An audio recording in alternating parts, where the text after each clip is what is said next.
There we go. We are back in the Sunless Sea. Now, the last time we were here, we had done a little bit more exploring. We had finally found Rack and Nook, both placed right next to each other. And done a little bit more pushing to the borders. We found the Chelenet. Or, not the Chelenet, the Khanate. But unfortunately, we didn't have the resources to go and get in, and unfortunately, if we do want to end up getting in there, at least with our current port selection, we would basically, at cheapest, have to run lots and lots of Dark Drop coffee beans from Port Carnelian to Khan's Glory at a complete loss. Basically, at a expensive rate. We could try to offset that somewhat by running maybe sapphires to Nook? Or hold on a minute. No, Nook creates sapphires. Let's go recheck that undersea economy. I believe Nook is actually yeah, that's where we can trade mirror catch boxes for sapphires. So not great, not spectacular. Really not what we're going to do. We're probably going to leave off on getting into Khan's Heart until we actually have access to Dehoot or the Empire of Hands. Both of those locations kind of give out drowny pearls at either cheap prices or as a reward for tasks. And the tasks there, the Empire of Hands, we do have to break the law a little bit. We're not aligning super hard with Fallen London this time. At least I'm going to try not to do that. And so I don't mind breaking the trade embargo with the Empire of Hands if we do happen to across them to go and get some benefit. But that'll, of course, mean that we have to explore the eastern edge here to determine where all of those new ports we are having are going to come from, where they're going to go here. So, locations that we currently have quests for that we know on the map. Very few. We know that our Longshanks gunner here, our original officer from when we were an urchin, when we ran away from our monarch of a father, she wants to go to Khan Shadow, and we know where the Khanate is, so we could actually go and bring her over there. That would be an adequate solution. It would be okay. We'd end up losing her, but we are not doing too much with her other than being in an affair here. So that's pretty nice. You know what? Let's go exchange a secret smile. No one must know later. Yeah, so when we're at sea, when we're at Z, we can go and reduce our terror with a lovely night with her. Barring that, the Khanate wants us to go to Antha, which we don't know. The Unsettled Salvager, our passenger here, wants us to go to Polythreme. The Cheery Man wishes for us to go to Fathom King's Hold. The Merchant Venturer, actually, he wants us to get romantic literature. We can't get that from the Khanate since we don't have access to that. I do believe Khan's Shadow might sell it, though. If we go check out the undersea economy here. Dang, no they do not. Okay. Bit of a shame, but I guess we'll just have to unlock the Khanate to get cheap romantic literature. Either that or upgrade Rack, which we have found, which should... Actually, they may sell that now. Hold on a minute here. Because Rack actually has two markets. One market for when you are... when they are struggling with supplies and whatnot, and when they are prospering. And it does look like it is the prosperous one that actually sells romantic literature. So we do have to send folks back from there. Where is our current quest to go racking? Because I do believe we picked one up here. That'll be under Rack. Maybe we didn't grab one. We will have to go and figure that out then, shall we? But barring that, the Nearly Dead Man wants us to go to Hideaway, as does the Impolite Investigator. The dogged apprentice wishes to go to Rosegate. The monastic drowny we picked up wishes to go to Scrimshander. And the tireless mechanic, we've started his quest off. We do need a mirror catch box and a clayman, which comes from the Khanate.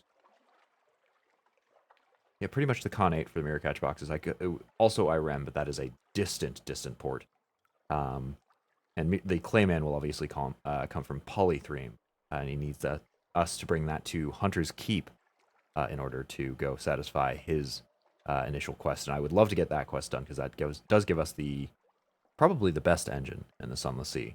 Maybe there are some other engines that go faster through quests. I didn't see any in shops here in this. None of them go. I think that engine power was like 5,000, and it's half cost of fuel to boot. So really, really, really great engine. But we'll have to go and figure that out. And we also have to go to the Chelanet, have to find the Chelanet for the Admiralty. That is where our next quest from them has come. But that'll all be for later. We're still looking for the Gambit here. We're still looking for a move in the Great Game so we can get some coded messages tattooed on our skin. I kind of doubt that they will give us any actual story benefit. Maybe we'll get some sort of story quest, but I'm considering that a very low percentage move. And I think just gaining pages will be enough. Pages are always really, really nice to have, especially since we are going for the Song of the Z ending. So we will want as many secrets as possible, because it'll take a lot to write that Song of the Z. But to do that, of course, we have to set out to sea. Now, we should have already submitted our port reports. We have. Lovely. We already have our destination from the Admiralty. I think, since the only location we currently estimatably know the location of is Khan's Shadow, which is going to be down southeastern of Khan's Heart. Assuming the relative location stays the same. I think we'll head down there to drop off our Longshanks gunner. A shame to end the affair, but, well, it's not really even an affair. We're not dating or married to anybody back in Fallen London, so just the relationship. Be a shame to end that, but that'll be how it is. We can go back to the Uttershroom and receive a reward for dropping off so many Blemigans. And if we do actually keep our rewards, we may get Blemigans for free just by getting a port report. I do believe we have some in the hold, just 2, but I think we can grab some more. I'm actually going to sell this bale of parabola, and I'm not quite sure where I picked that one up. But we definitely do not need that. We'll go take that for the money. I think we may have picked it up off of a ship we have sunk. We should get supplies here, enough to make it to Port Carnelian. And then we can restock up there. I think 6 should do the trick. That should be more than enough. And we'll head down that way.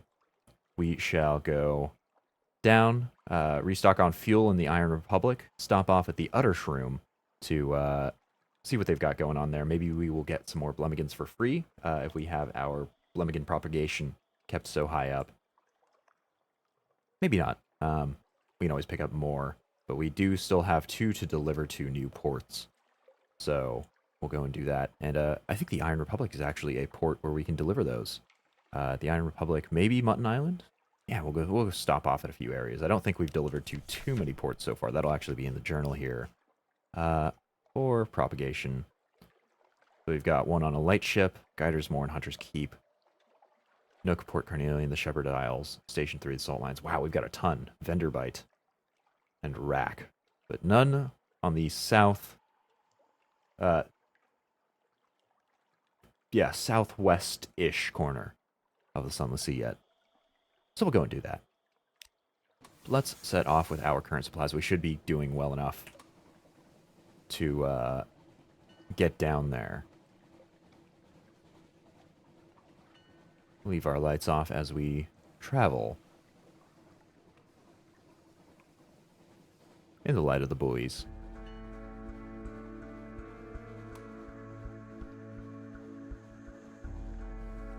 And we will make our way over to Mutton Island. Hopefully their whole eating people thing hasn't started yet. I'm not sure why they stopped last time. The Grand Geode took over, which is probably got something to do with it. But I don't know if that can be stopped in some other way or if they just get blockaded by the Admiralty. We'll go and blow this megalops out of the water to reduce our terror a wee bit. Along with getting some hunger reduced. And we'll go dock in Quaker's Haven here on Mutton Island. Just in time for our Something Awaits Us to come back. Oh dear. Well, I guess it started. There's something in the air today. A restless breeze. Approach the dock, it's probably nothing. The moment passes, the ship slides into dock. Has something changed on Mutton Island? Whoa, okay. Wait a minute, this might be... I don't remember this change happening. Quaker's Haven under new management. Sleek ships are docked at the harbor. Installations of heavy artillery line the shore. Banners of the Eagle clan, yellow as honey, drape from each roof. Mutton Island has fallen. Wow. Okay. The Khanate actually has invaded Mutton Island. I have never seen that before. I did not even know that was a thing.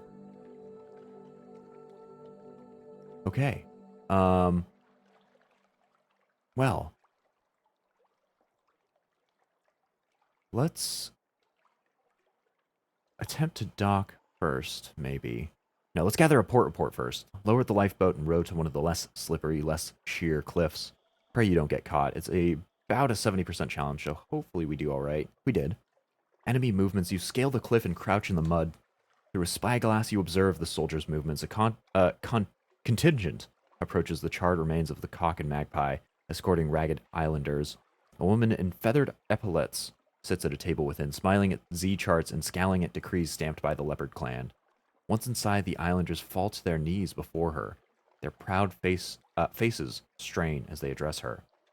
Wow. Okay. That is super neat. Let's smuggle refugees to the Shepherd Isles here. It is a Veils check that we have a 75% chance of passing. I think we can do it. As your vessel passes, muddy islanders emerge from one of the island's coves. They leap and wave rags. Let's lead a rescue attempt, and we have succeeded. Safer ground, your lifeboat pulls up to the cove unnoticed by the sentries. Came while we was asleep, they did, an islander whispers. Some of us managed to make it to the docks or else to the coves. A couple of the lads held out in the Cock and Magpie long as they could. He runs a grimy hand through his hair. I'm pretty sure that's supposed to read. And boards. So we've got some refugees looking to go to the Shepherd Isles. Wow. You can only run one at a time, apparently. Do we attempt to dock? I'm not really interested in siding with Fallen London in this playthrough. I think I'm actually going to go with the Khanate. But this is neat. This is pretty cool. We need to run refugees to the Shepherd Isles. Which should be not too far from here. I think we'll attempt to dock before we go, though. The harbor is reinforced with wire and manned with Kaganian soldiers. Threatening fire, torches flare on the shore, illuminating thick-barreled cannons. There's a crack and a shot lands just off your prow. Water from the impact splashes off your face. You are not welcome. Okay, so I guess we don't have Quaker's Haven anymore. What a change. That is super, super different. I would have loved to be able to see that on the map, but by God, that is neat. I guess that's done. We're not going to be able to drop off any plemigans on that island, that's for sure. Let's make our way over. So Shepherd Isles is up here. I think the path we're eventually going to take is going to come down here to the Iron Republic, the Utter Shroom, Port Carnelian, and then curve up through Khan's Shadow here. Probably taking in some of the darkness of the map here, taking out some of that, and finding whatever is around there. And we'll bring them back on the ladder pass to the Shepherd Isles here on our way back to Fallen London. God, that is neat, though. I did not expect that. Luckily, we don't have to spare any crew space. They're not going to consume extra food or anything, but wow, that is cool.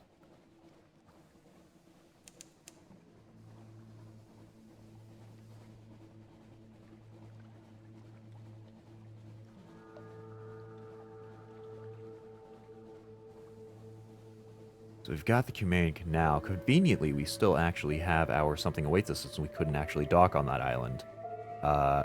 We'll go see if we can release a Blemigan here. I'll probably go for a move in the Great Game before that point, though. Very much think I will.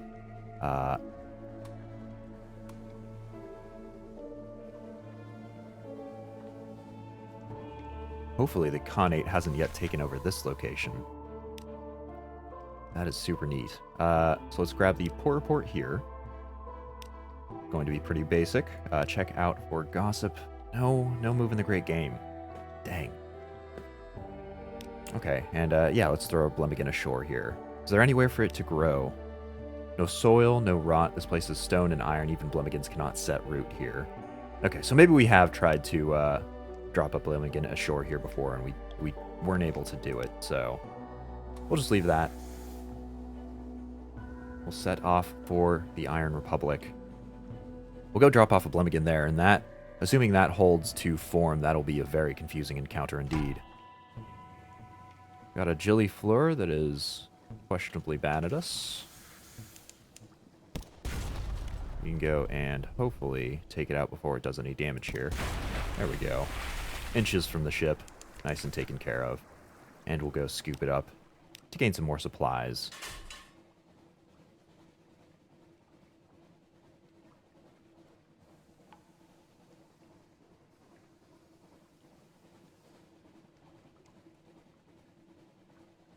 You've encountered the Gillifleurs that prey on Cumaean shipping. Okay. I don't think I've ever read that particular piece of text. Usually it's just, you've encountered a Gillifleur. Huh. Maybe I should be reading the logbook a little bit more. A lot of them just tell you where you're about at. And sometimes there are new details whenever Something Awaits You shows back up. There are new little entries there. Most of the time it just tells you, oh, you've crossed over X line, you're near Y island, stuff like that. So I've kind of ignored them. Maybe I shouldn't. But we've gotten to the Iron Republic with no problems here. So we'll go grab a port report, I think. We didn't lose any hearts, at least, this time. We gained a Tale of Terror and a Memory of Distant Shores, though. And let's drop off a confusing... Let's undertake a confusing Blemigan instance here. Put a Blemigan ashore. How will nature fare in a place which defies its laws? Fungal horror, the Blemigan spins boldly down the gangplank. Seems startled when it meets itself on the quay twice. Its duplicates bob solicitously, like ambassadors greeting their peers, then continue past it up into your ship. The first Blemigan vanishes into the crowd. The other two peer up at you as if to say, Are we quite finished here? And we actually gain a Blemigan. Confusingly. But we also propagated the Blemigan, so neat. Very confusing times these are. But we'll go and open up the Gesundheit conspiracy. Apparently, that has actually cleared our hunger. Not too bad. Hell provides, reads the sign above the market of hungers today. Perhaps tomorrow, too. Even the air contains sustenance. And here's where, maybe we don't even need to stop by Port Carnelian. We'll probably do it anyway. Just because that is a excellent location to get well, one, a port report from, and two, we can check in with our spy network there. But in that case, maybe we grab a few things from here instead. Have I actually written down the House of Harvests yet? I don't know if I've ever seen this one before. House of Pleasures, House of Harms.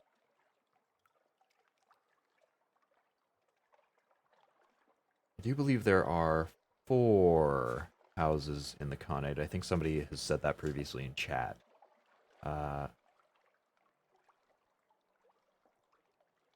Here we go. I had it listed under the Market of Hungers. That's not right. So we will rewrite that, keep it all listed down the correct way.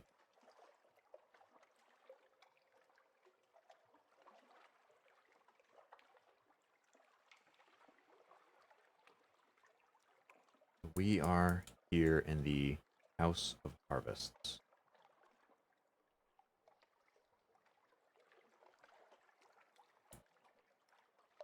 Which is a fantastic, fantastic place to arrive. All of these things here, barring cask of mushroom wine, and actually frickin' of prisoner's honey, if I'm thinking about it correctly. Yeah, all of those are cheap, cheap, cheap. Yeah, I think both of these are actually a little bit more expensive than Fallen London. Since we're already here, though, we probably will still pick up some more frickin' of prisoner's honey to get more Blemigans.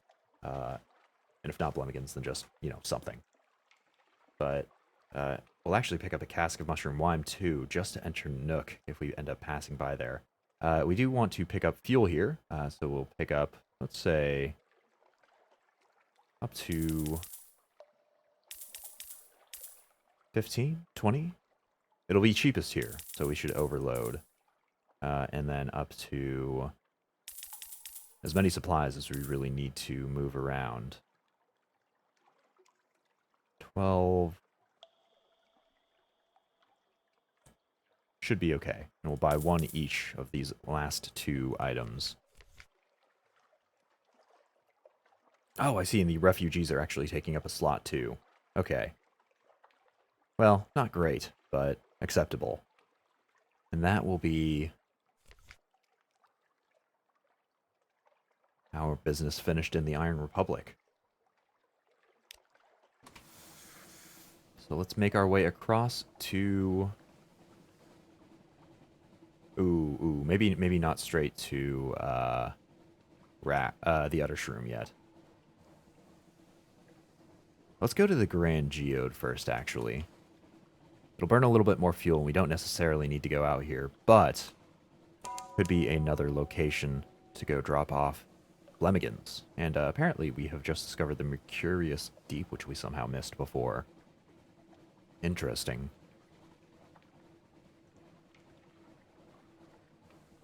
We'll just make our way down to the Grand Geode. Probably won't interact too much there. We're not really big fans of the Dawn Machine, folks. Even though we supported them with our last captain, we shall not be doing so with this one. And of course, the lamp is burning blue. We'll go and use a Hearts Challenge to gain fewer fragments, but calm our crew nonetheless. And it looks like there's a dust storm building up around here. But we will make it to the Grand Geode unmolested. Hopefully. There's still a little ways to go, but I am fairly confident in saying that we will get there without incident. We'll go dock up here, and we can throw a Blemigan ashore. We'll go grab a port report that they won't really read, and put a Blemigan ashore in the Grand Geode. Not promising, but perhaps. A bright end, the Blemigan whirls cheerfully and erratically across the quay, apparently bewildered by the play of the colored lights. The Marine watches with some alarm as it approaches. He raises his boot and stamps hard on the dazed creature. As you leave the scene, he's fastidiously wiping violet blood from the sole. Oh, no. Oh, that poor little fella. Okay, well, we tried. tried to deliver one to the Grand Geode, and that went extremely poorly. Just because they are all shiny and nice looking does not necessarily mean that they are, in fact, nice. How have we actually made it to Port Carnelian without passing through here? I'm actually very confused by that.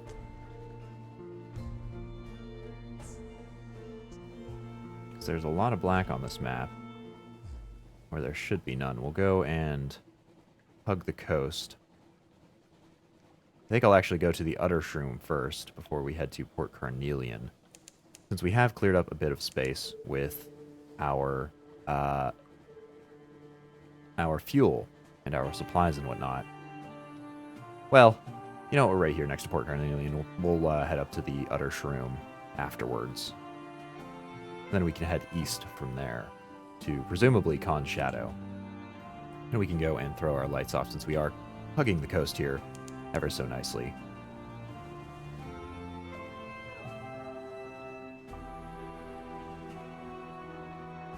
We'll go and dock in Port Carnelian. Lovely. So, as always, we will go and grab a port report. I think this time we will talk to... Let's talk to the governor. We haven't talked to him yet. We probably won't end up siding with him anyway, but we will talk to him just a little bit nonetheless. Call it at Heart's Cross House, where the governor administers this distant fleck of Her Majesty's empire, not for long perhaps. A port report. The governor is very, very busy. An attaché offers you a bowl of sugared puffballs and explains the work the governor does among the natives. Gotta keep them happy. What? After all, they are tigers. And let's go check our spy network here. What do they want? A meeting with Hearts. No, thank you. I will use a something awaits us to hopefully cycle that out. And we can spend echoes or a lot of tales of terror. I think echoes are probably... Ooh, that's a risky challenge. We do need to accumulate tales of terror. But I do actually believe we can buy those, can't we? We found someplace. I think it might have been... Oh, it's someplace close.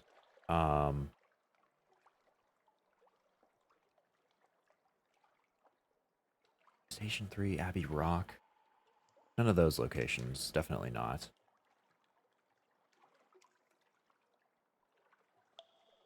It might have been Wither.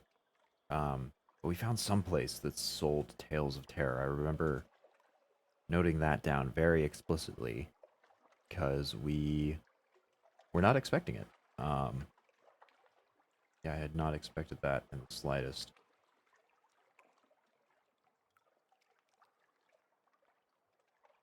Ah, I see. Okay.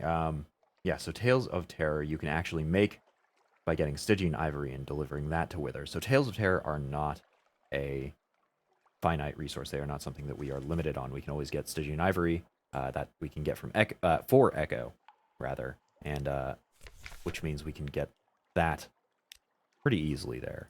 So let's go and spend a few Tales of Terror to elucidate an asset once forthcoming that has grown reticent. A cautionary tale. You tell the asset who perspires appropriately of the bloody rites conducted in Storm's temple at Chelonit, how they are always looking for celebrants, willing or otherwise. The requirements are meager. Bones to break, a voice to scream. Your asset is eager to change the subject. Here come the secrets they owe you, gushing like a spray from a cracked drain pipe. Lost 7 Tales of Terror, but we have gained more network here. Still only that much. And now they wish for romantic literature to improve that network. That is okay. A-okay right there. And how much slot do we have? How many slots here do we have to work with? 6. Don't think we get anything. Maybe fuel? Yeah, maybe just fuel. And by the time I get to the Uttershroom, I want to have about 5 slots. Or actually, hold on. I've already got Blemigans, 2 Blemigans. Instead, I will try to get...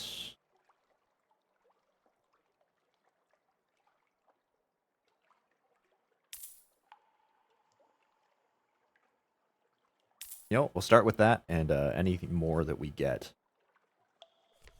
we'll get at the cost of fuel.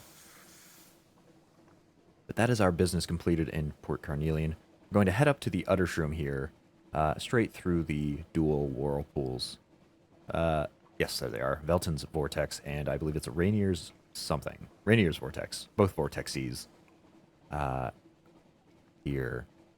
Pass right through them up to the Uttershroom here.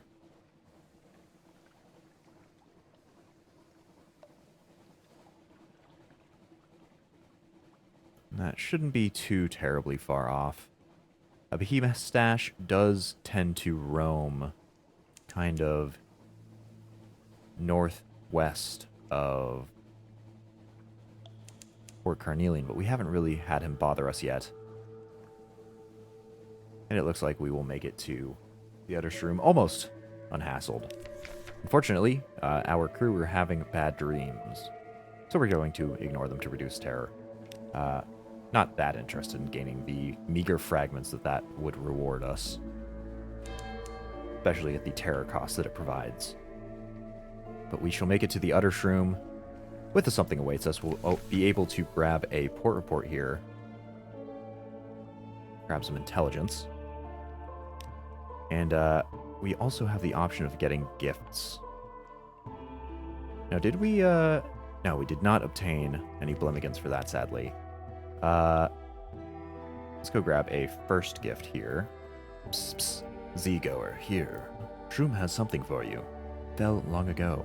Best elsewhere now. And we've gotten... a raid-drenched cinder. That's interesting. The shroomer won't touch it with her bare skin. Wise, nor should you. It's scorched and twisted, the fungus flesh that it lies on. Its cosmogon glow has dyed the air around it. Mother of Mushrooms is grateful, explains the shroomer. You've cast her far. She gives you a jewel. So we've lost a bit of propagation.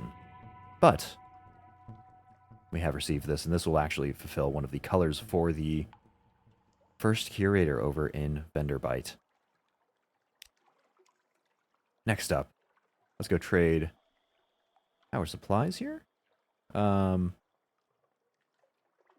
do we use our something awaits us? I suppose we can do both. So we'll go grab a Blemigan first, and then visit the village. Uh-oh. A day of spores in the village today. The Uttershroom releases spores according to its own inscrutable schedule. Today the air is soupy thick. They coat your hair, they clog your throat, they gather like sleep in the corners of your eyes. Conversation with shroomers is impossibly hard. You return to the ship, where you find a tiny purple mushroom growing in your ear. A tale of terror received, and a bit of terror to boot. Well, we didn't get any Blemigans for free, sadly, but we did get one for the cost of a frickin' of prisoner's honey. And now we have the chance to go elsewhere. So let's actually go to Pigmote Isle. We want to go and help out the guinea pigs, or the rats, rather, over there, since we have helped the guinea pigs, and they are intent on consuming the rats, the dicks, to cure their ailment, which is already being cured, considering they have procured the Our Lady's Eye, I think is what they call the rat star, the blue scintillic of the island. So they are terrible people. Terrible, horrible, awful people. And we are going to try to help the rats get mixed in with them. So let's go do that.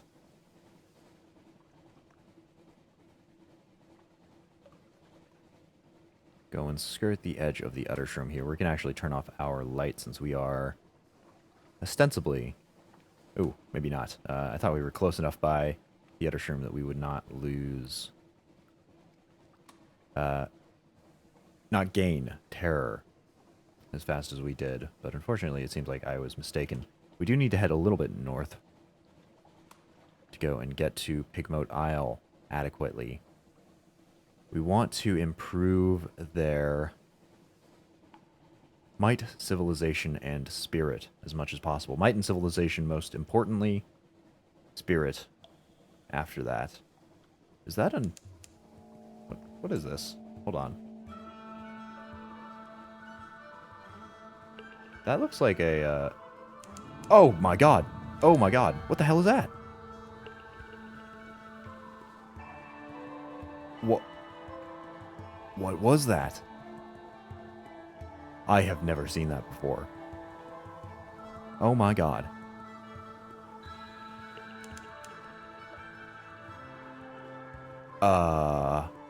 I've got a submarine. Do I dare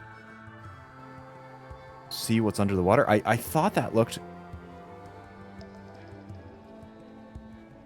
What the hell? Okay, I'm gonna submerge slightly off of Pigmo Isle here. Out here. We're gonna turn around and see if we can find something on the Z floor. Our terror is not that high. What? Ooh, the sea is dark. Oh my god, the sea is dark here.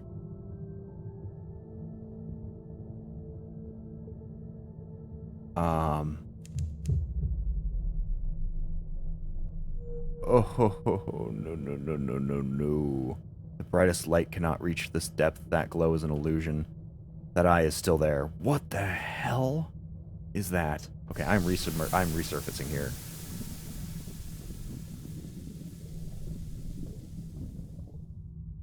Let's send a Z-Bat as soon as we surface here. Something forgotten is here.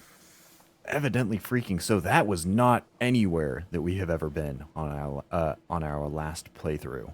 And we cleared the ever-loving crap out of the map. What is that? Do I walk into it? Do I sail into it? If I come back, will it still be there? Something forgotten is here. God! That showed up on our, logbook. Maybe I do need to pay more attention to that. Jesus Christ. That actually, God, my heart rate is elevated. Just a little bit from that. I thought I had firmly conquered the Sunless Sea. I thought I knew all its secrets, but apparently I did not. Let's compile a port report. You may as well while you're here. Fuel for the Admiral's fireplace. Captain Whiskers, the Admiralty, calls you. So you've heard. At least they pay to laugh at your reports. Oh, God, I need a laugh right now.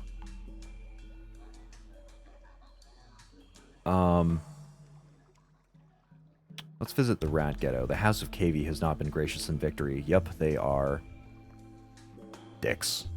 We've got the fuel, actually, to go improve the spirit, though I don't know if it'll improve it much. Smuggle fuel into the ghetto. The rats huddle for heat, clinging tight to scraps of stolen blankets. A sly delivery, a small bribe to a small guard gets the delivery through the gates. The rats scrape together what little they can to repay your kindness. You really don't need to, guys. The eyes of the Z turn to Pigmo Isle. Uh-oh. Okay, so they are starting to gain notice here. Apparently, spirit is now at 6. It's optimistic. Can I... Whoa. Oh, I see.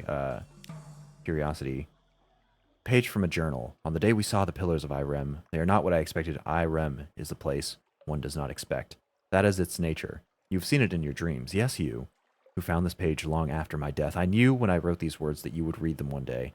Irem taught me this, and now Irem's lesson is all that remains of me. We've got a memory of distant shores from it. Can we broker a union? 60%.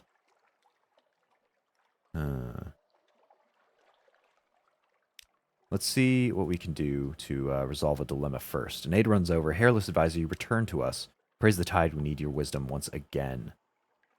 The lights of London call to our people, Hairless advisor. They seek the warmth of its lamps, the abundance of food, and the aide leans in.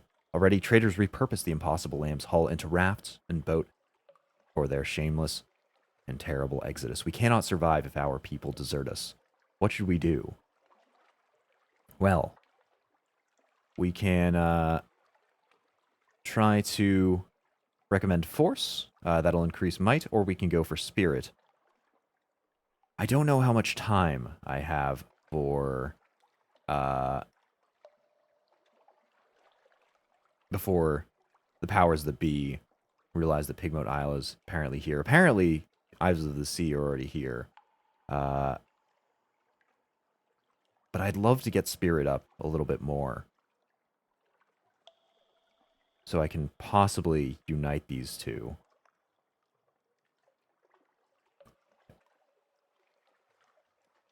But I need to make sure that they will survive when the seas come to them.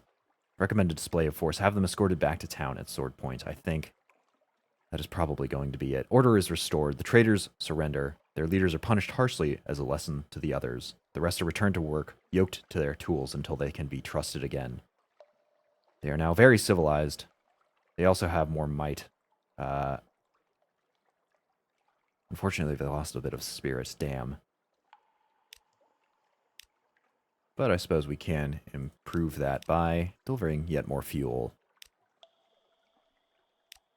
And grab a cask of mushroom wine from them as payment. I don't know if this is a singular type of thing. It's only a 60% here. But let's try. Ooh. Success will boost spirit. Failure will reduce it. Shoot.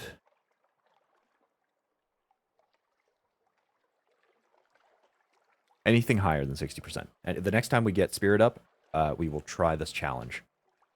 And hopefully that will figure that out. Or maybe next time I come back with a ton of fuel, I just keep doing this until it works. Let's just try it once. Just once. Attempt to broker a union. Cavia will be stronger if its two houses work together. It worked. Fantastic. It worked. Okay. Thank God. Hail Cavia. Getting an audience with King Grace not take careful diplomacy and generous bribes.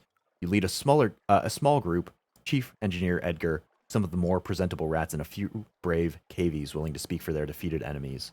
The king reluctantly agrees to allowing the rats back into Cavia Town, if only for the moment.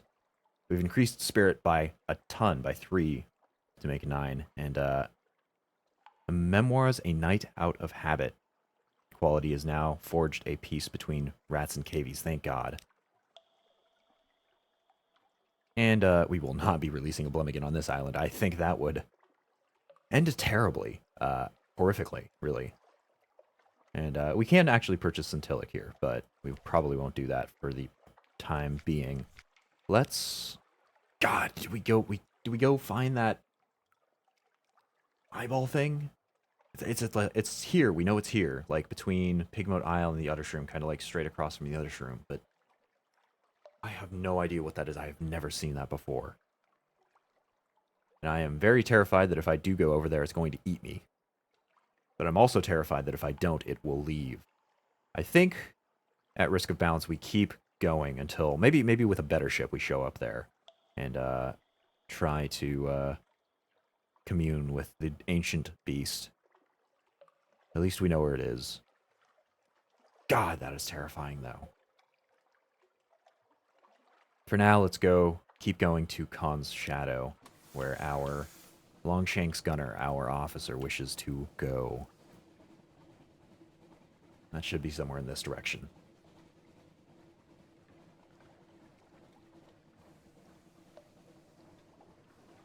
He should probably stay, yeah, nearby the buoys.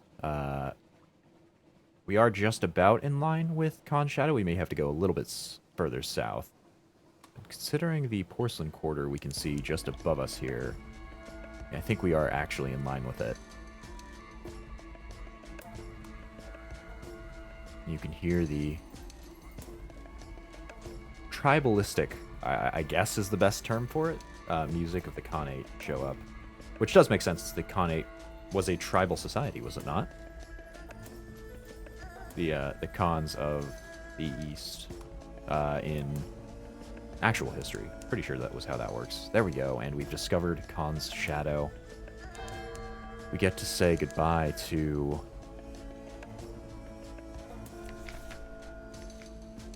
our Longshanks gunner. Before we do that, I guess not. Well, we'll have to say goodbye to her. Khan's shadow discovered. The city that swam. Let's compile a port report. So many malcontents, so little time. Closely written notes, conniving, debauching, speechifying, drinking, singing, speeching, poeting. Now and then a drunken duel, very occasionally a savage ritual murder.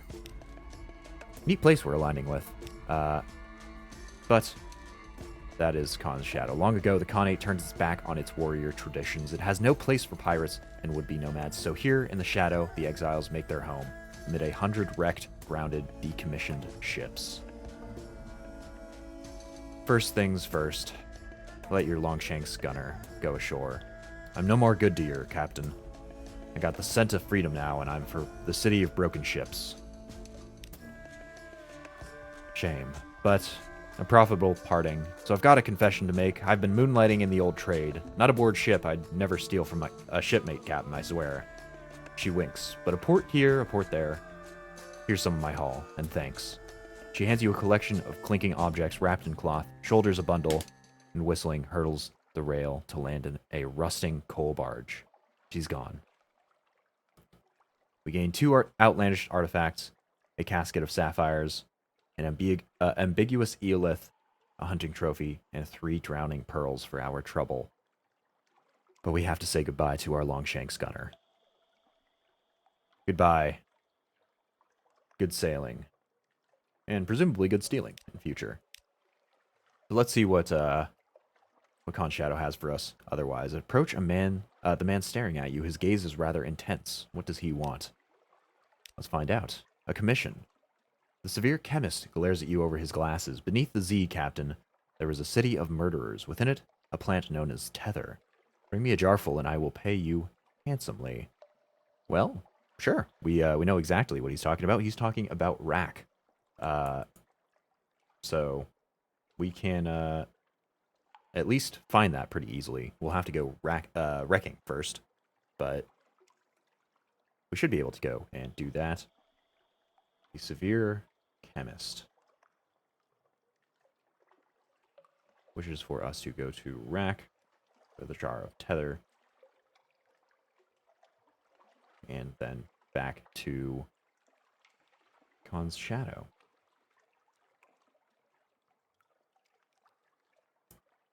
To deliver it to him. Let's accept the task. You'll get him a jar full of tether, no trouble. He smiles in the manner of a corpse whose skin has just dried out. Excellent. You'll find it in Rack, City of Pleasures. I'll be waiting for you on the Uttershroom, where my studies continue. He does not actually want us to go to Khan's shadow. He wants us to drop it off to him in the Uttershroom. I'll have to go amend that in the quest log here that I'm writing down.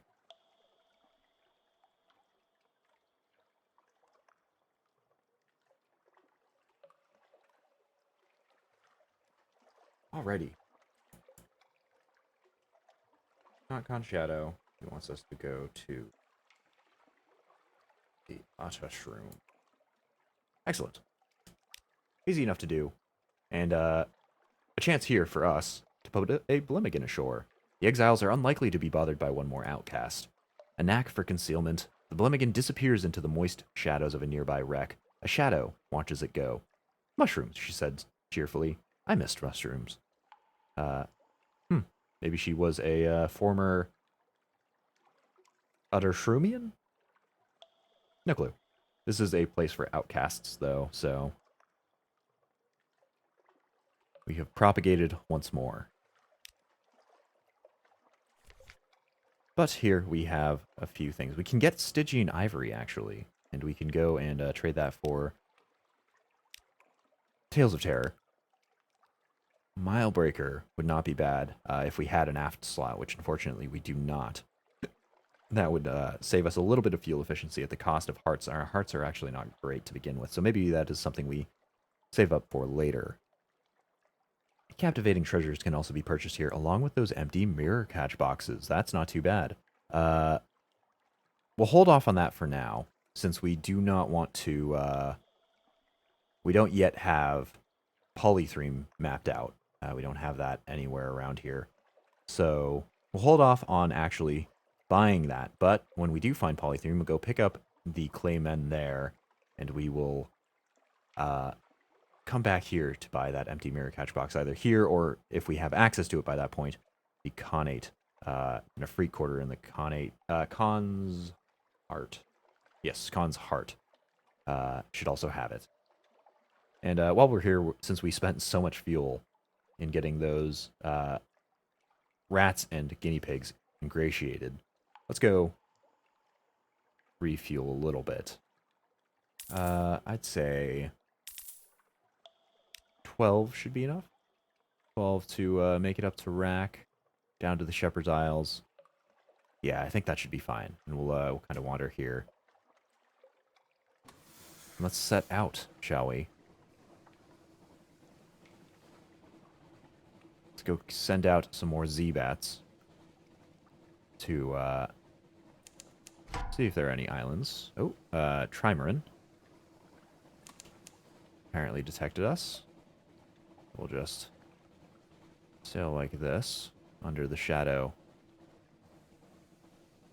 of the shadow. We should be good. I think we're out of range now. Let's keep sending out those Z-Bats. Ah, Isle of Cats is some distance to your east. Ah, there they are. Not too bad. These places are actually quite close together. That may be a new trade route, assuming we gain access to everything that's been going on here.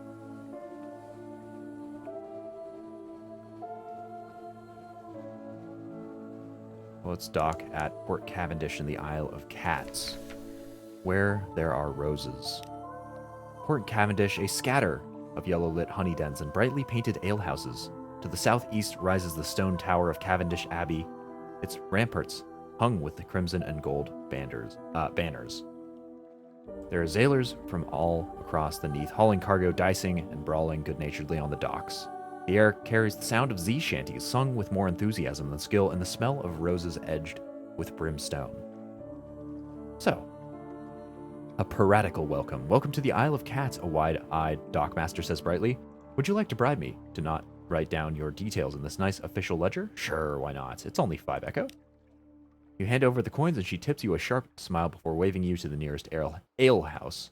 The entire process is straightforwardly corrupt and pleasingly efficient. But we got a little bit of menace, so, oh well. The Rose and Tiger. The alehouse's sign is a tiger painted the color of rose petals. Someone has gone to great trouble and expense to gild the creature's eyes. They look out over the port, feral and unseeing. A caged hive of lamplighter bees hangs from the ceiling like a chandelier. A few zailors give you hard-mouthed, assessing looks, but most ignore your presence entirely. Significant tokens. The caddies all wear a pair of amber stones threaded around their necks or pinned to their collars. Cat's eyes, one of them says, for the Pirate King. As far as you can gather, the Pirate King's name is Leopold, and he controls all the trade on the island. Half of the caddies believe he can take the form of Crimson Tiger and creep into their dreams. The other half suspect, more prosaically, that he simply eats those who displease him. Could be. Clandestine doings. A whispered conversation, a clink of coins, an exchange of goods. The merest taste, you turn your head as though you were admiring one of the moldering draperies hung from the wall. A vial flashes in the buyer's trembling hands. He uncorks it, pours a few drops of thick red liquid down his throat.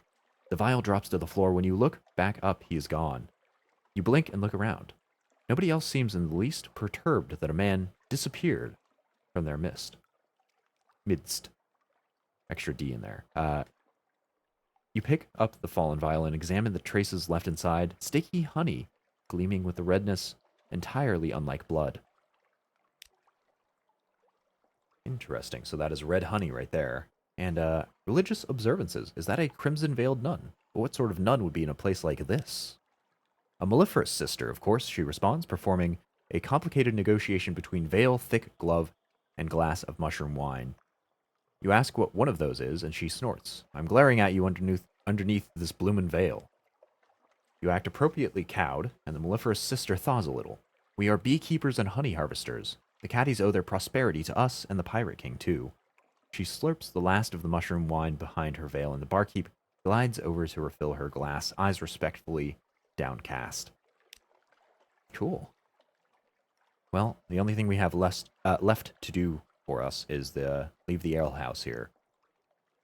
There must be more to the Isle of Cats than drunken sots and Z stories. Make sure you have learned all you wish to before you leave this place. We know that the Pirate King may or may not watch people through the amber stones threaded through their neck.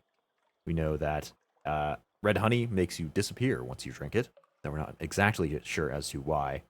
And we know that mellifluous sisters have something to do with the honey here. So, let's leave. The law of the land. The barkeep stops you before you reach the door and hands you a brooch set with 2 amber stones. He waits impassively until you pin it to your clothes. Everyone wears the cat's eyes here, he tells you, moving aside to let you pass. Just a friendly reminder that the Pirate King is watching. Seems no place, then, is truly lawless. And we are now set to the Isle of Cats Pirate King's notice. Quality of 1. You are almost entirely beneath his notice, but not quite entirely. Let's go compile a port report. Though the Isle seems at present beyond the reach of the Admiralty's laws, that does not mean that the Admiralty lacks interest in their activities. Roses and Kings, you spent half a day observing the docks and note an astonishing number and variety of ships. Was that a connate trimaran nestled beside a vessel from the Iron Republic? The dockhands complain loudly that they have never been busier. The caddies talk ceaselessly and carelessly about smuggling and piracy, but even the most hardened zailors lower their voices when they mention the king. They go even quieter when they talk about the Rose Garden. You make careful notes. Perhaps the Admiralty will understand what they mean, even if you don't. Okay. And we've got a Blemmigan to go throw ashore as well. What would they make of it? What will it make of them? Gone in an instant. The Blemmigan disappears into the crowd, darting between legs in a violet flash. Pirates shriek, harlots curse. An hour later, you see it perched atop an alehouse roof, tentacles a wave, slurring, extemporizing, an impudent villanelle. A small crowd of locals is cheering. And we've got a little bit more propagation going.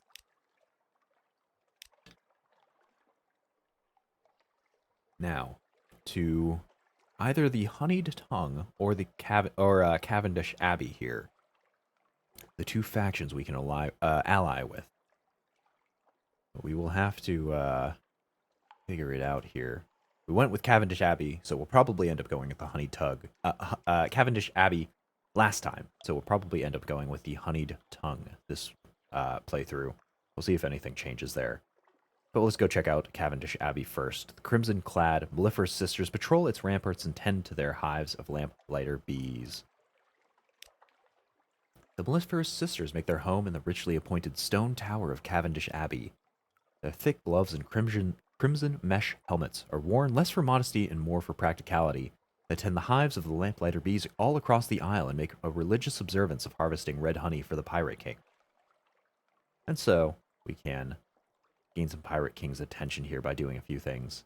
First of which could be creating a lamentable relic for to a novice.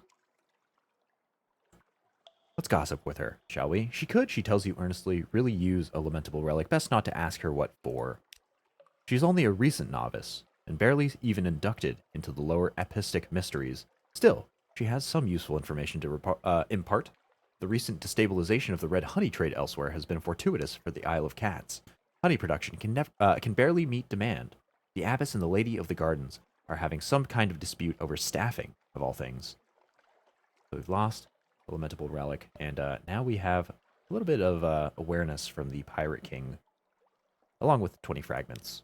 And I don't think we'll do that again. Let's go check out the Honeyed Tongue instead, and is both brothel and honey den, run by someone the caddies refer to as the King's Claw. Entering the brothel is like sliding into the dreams of a surface orientalist.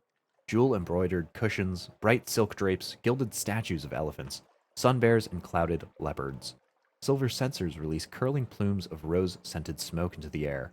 The courtesans are red-lipped and coal-smudged. When you catch their eyes, They smile back at you with professional interest.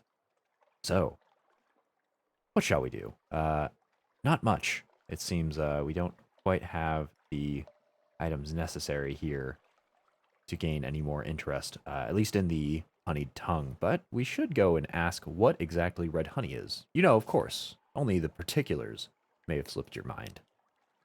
One of the nearby courtesan's eyebrows lifts infinitesimally, but his reply is practice. When lamplighter bees suck the nectar out of the crimson strain of exile's rose, they are driven to madness. They enter the brains of humans and harvest their memories. He shudders as though imagining the process himself. Those memories are instilled in red honey. Each sip is a burst of memory on the tongue. Deliciously awful, isn't it? He flutters his dyed feather fan.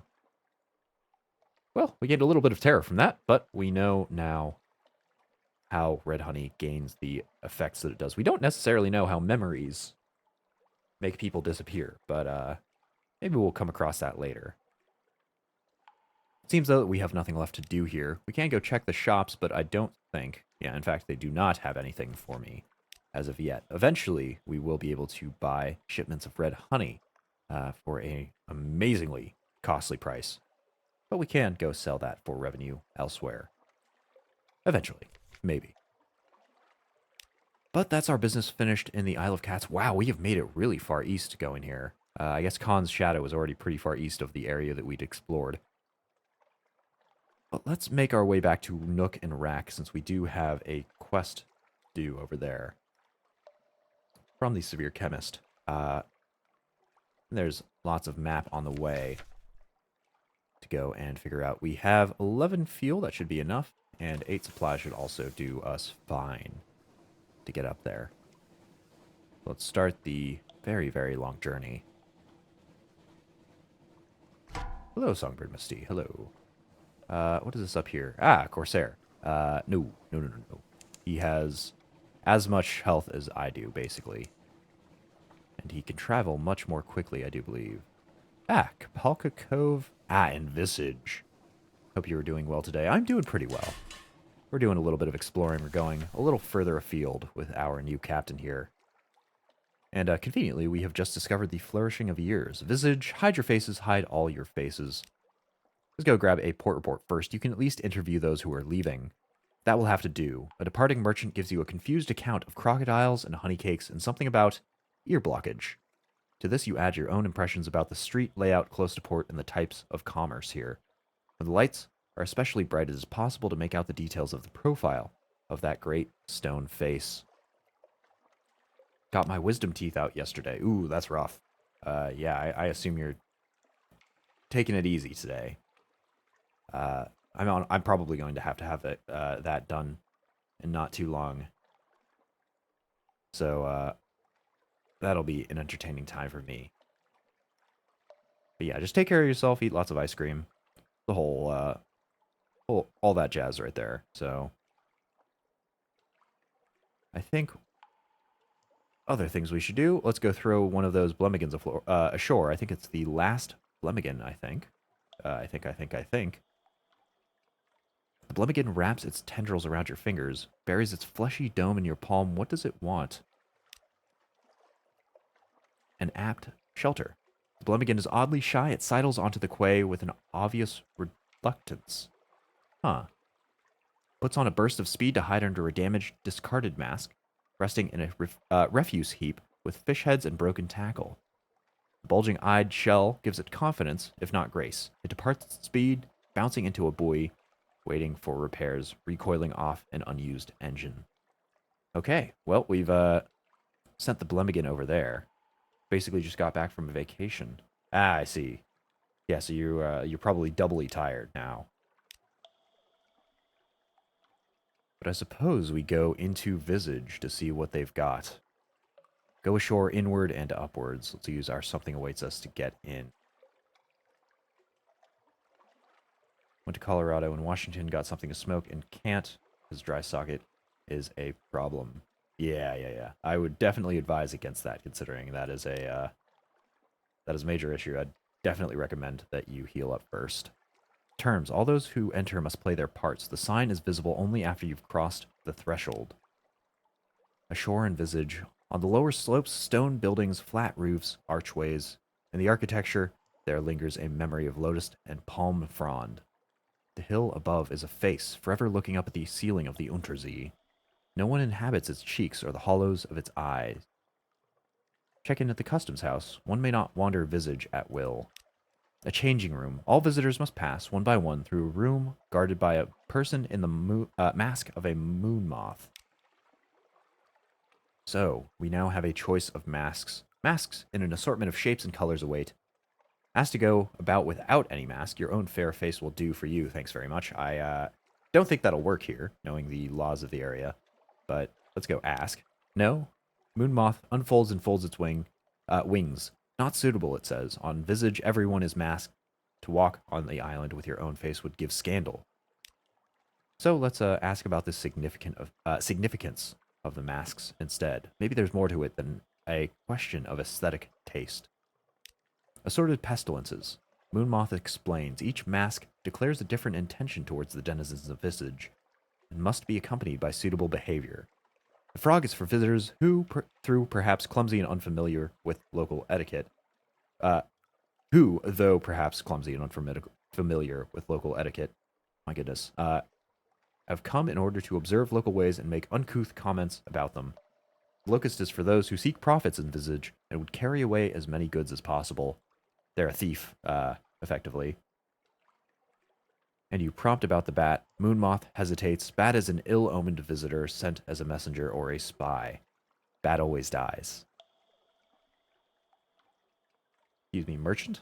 Locusts aren't known for their mercantile nature, I would say. We're not thieves. Well, maybe. But since it is our first time here, let's choose the frog mask here. It looks curious. Brekkekek. Moon moth lifts the mask and places it over your head. The eye holes are large and they are fitted with spectacles. These improve your view of the environment, though you must look bulb-eyed from the outside. There's also a mechanism that attaches to your mouthpiece that magnifies any sounds you make, even your breathing. You start to thank the moon moth, and it comes out as a booming croak.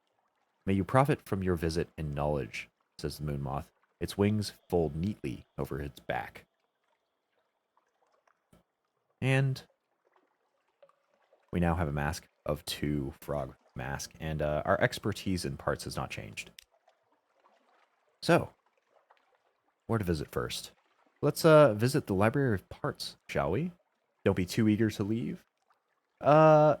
Yes, I agree. We'll probably spend a bit of time here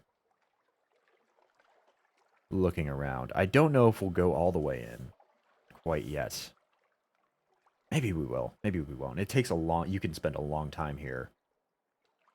Unfortunately, our terror is a little high to begin with. Worth it to go all the way?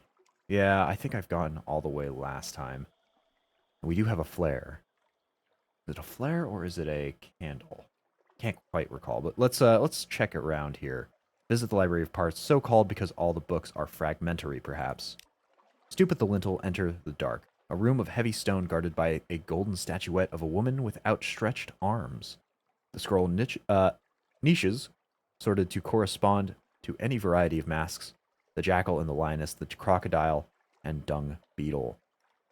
A woman in the mask of a lotus blossom is standing at a lectern, reading in silence.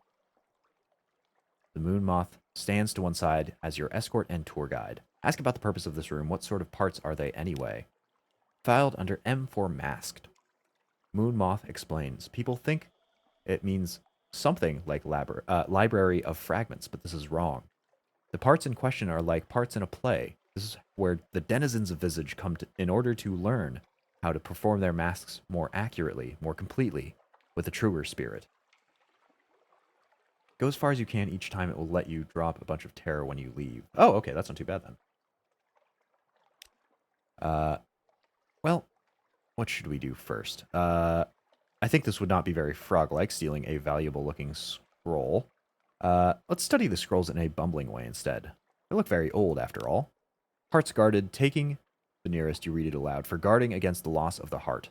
Moonmoth takes it from you, rolls it tightly, and returns it to its niche. There are as many ways of guarding against the loss of the heart as there are in different as there are different masks, it explains, in that same light and in different voice. So, getting some expertise there, and I guess that is it for us. We can go back there, but let's visit the Flood Court first. The Moon Moth speaks as though you should already know what that is. High water. The Flood Court is a long stone room with 2 ranks of columns on each side.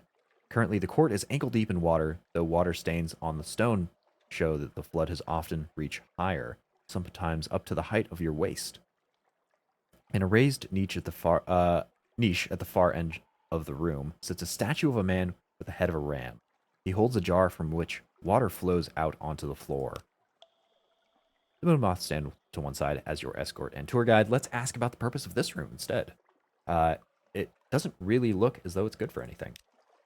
Depth per day. From a corner, Moon Moth picks up a graduated stick. He shows you how a person standing at the end of the room may dip the stick into the water and use it to measure the water level at a pre-selected point, and how the measurements are compared with measurements written on a calendar. The water level does not match the calendrical position. An assembly of pipes and drains is used to adjust it. It used to be, says the moth, that the water rose and fell of its own accord, and the people before wrote down what height it reached. Now the water is still, but thanks to their actions we can replicate the rise and fall so as to still be pleasing to the god of flood. It completes this explanation with a half-body bow towards the statue of the ram deity. I guess that is the god of flood right there. So, what should we do? Let's show some oafish enthusiasm for this wonderful indoor pool. Frogs like pools, right? Croak, you exclaim at how much you admire this room and its excellent pool. Your words are, as always, amplified into a croak. Other masks turn towards you, crocodile, lotus blossom, crescent moon, but no one speaks. You've garnered a suitable degree of disdain. Moonmoth quietly applauds your performance of froghood. And we've gained a little bit more expertise in our part.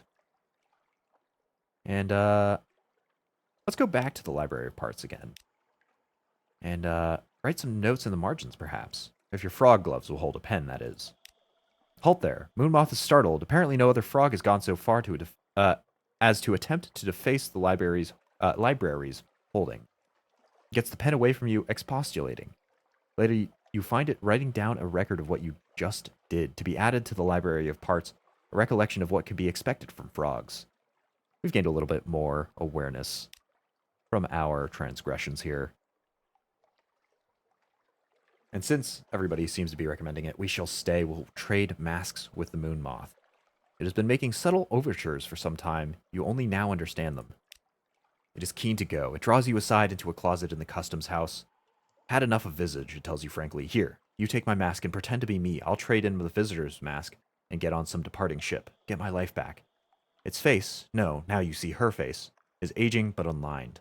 A lifetime of never needing to use a facial expression. Well, we are now the Moon Moth. So, what to do now? Let's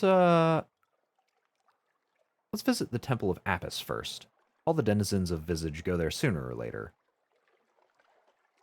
Not the Geometer? Okay. The wounded god in the center of the temple is a black bull with a white diamond on its face. It is tied in place, rather, with heavy ropes, and it is wounded in the thigh. From this wound, it bleeds copiously without dying. The priests gather around the bull, capturing its blood in cups. What would be Moon Moth in action here?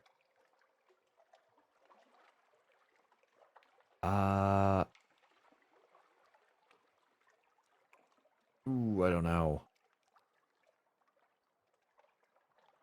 Let's ask if the bull will be alright, I think. Leave a token. Yeah, maybe we do that instead.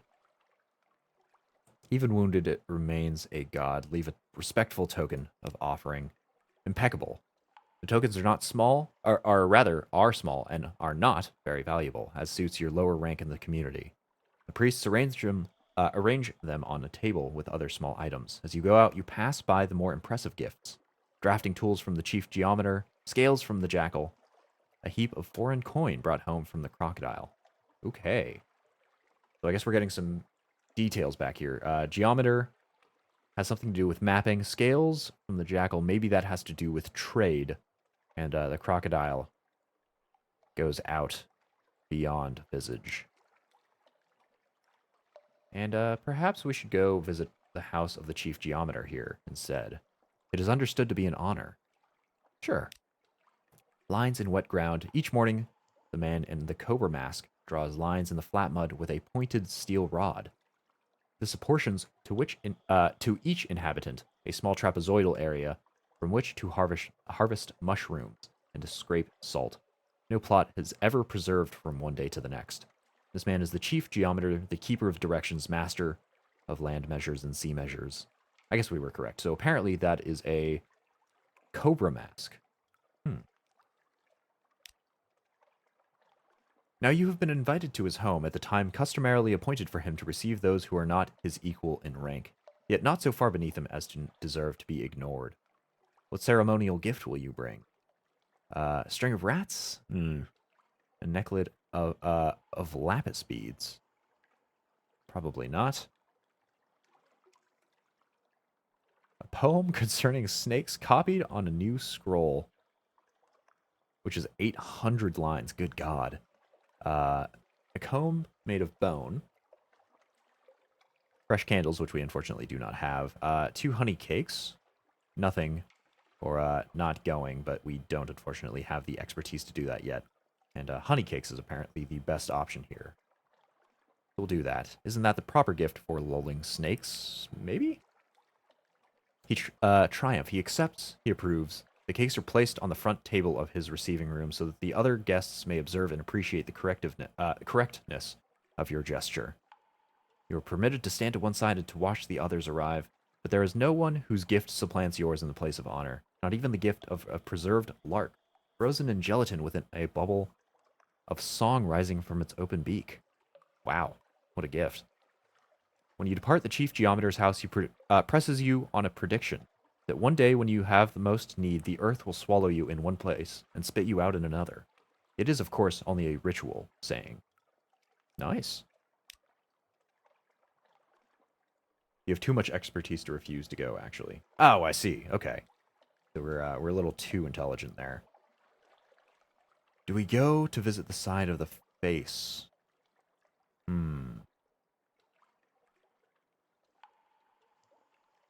We are in good favor. Perhaps we could be in better favor, though. But I do believe that the pilgrimage is where interesting things happen. I'm fairly sure, in fact, that the pilgrimage is where interesting things happen. But if I do want to leave in a timely fashion, that would be a definite way to go.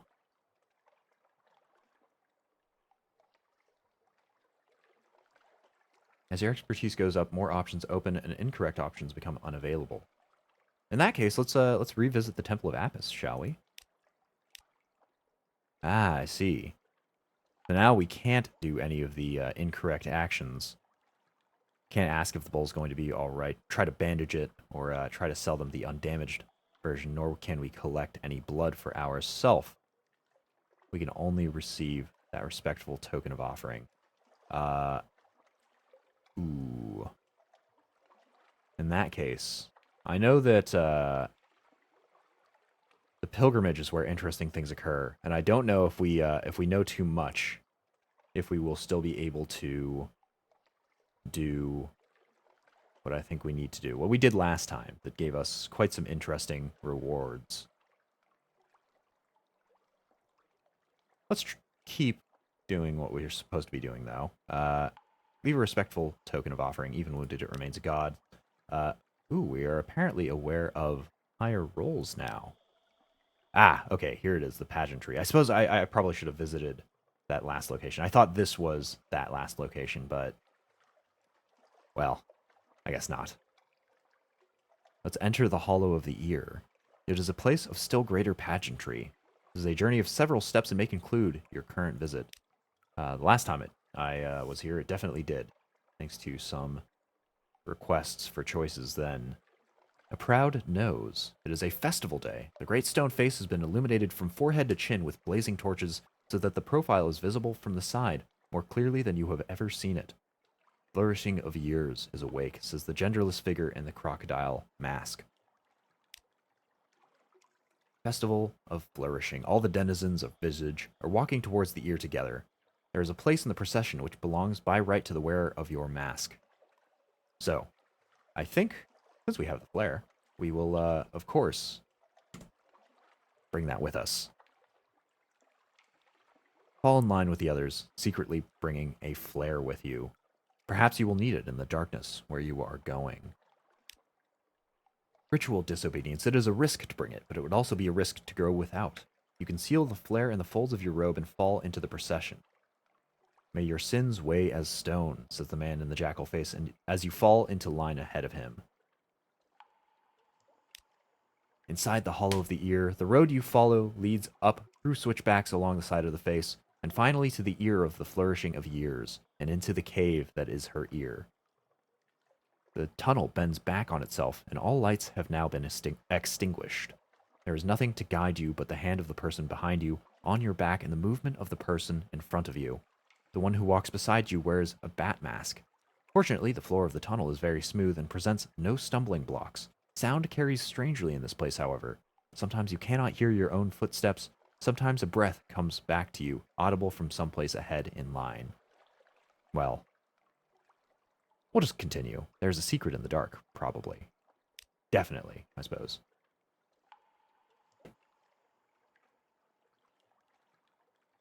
In line, the footsteps of the people are steady and synchronized, and you go together. For how many years has this been done, and for how many will it be done in the future? Watch your step here, says Batmask to you in an undervoice. Its accent is the accent of Wolfstack docks. Floor is about to get squishier. And sure enough, it does. Hollow of the ear is different from the side of the face. Yes, I think I figured that out, unfortunately, a little too late, but I'm sure we'll be able to come back here and see it again. At last, the tunnel opens out. You and all the other congregants spread out in a cavernous space. A voice speaks in the darkness, a ritual preparation. Here at the new year, we gather under the one mask of the flourishing of years. Her face is turned to the gods. Protected by her mask, we may remove our own. Protected by her script, we may speak outside our parts. Here and there, the sound of people fumbling with ties and strings. Your own face feels different with the mask off. So, what do we do? What shall we do? We can listen. We can tell one of our own secrets, which apparently we have lamentable relics to go and do. We can fight the urge to giggle, or receive the confidence of a stranger as holy. I think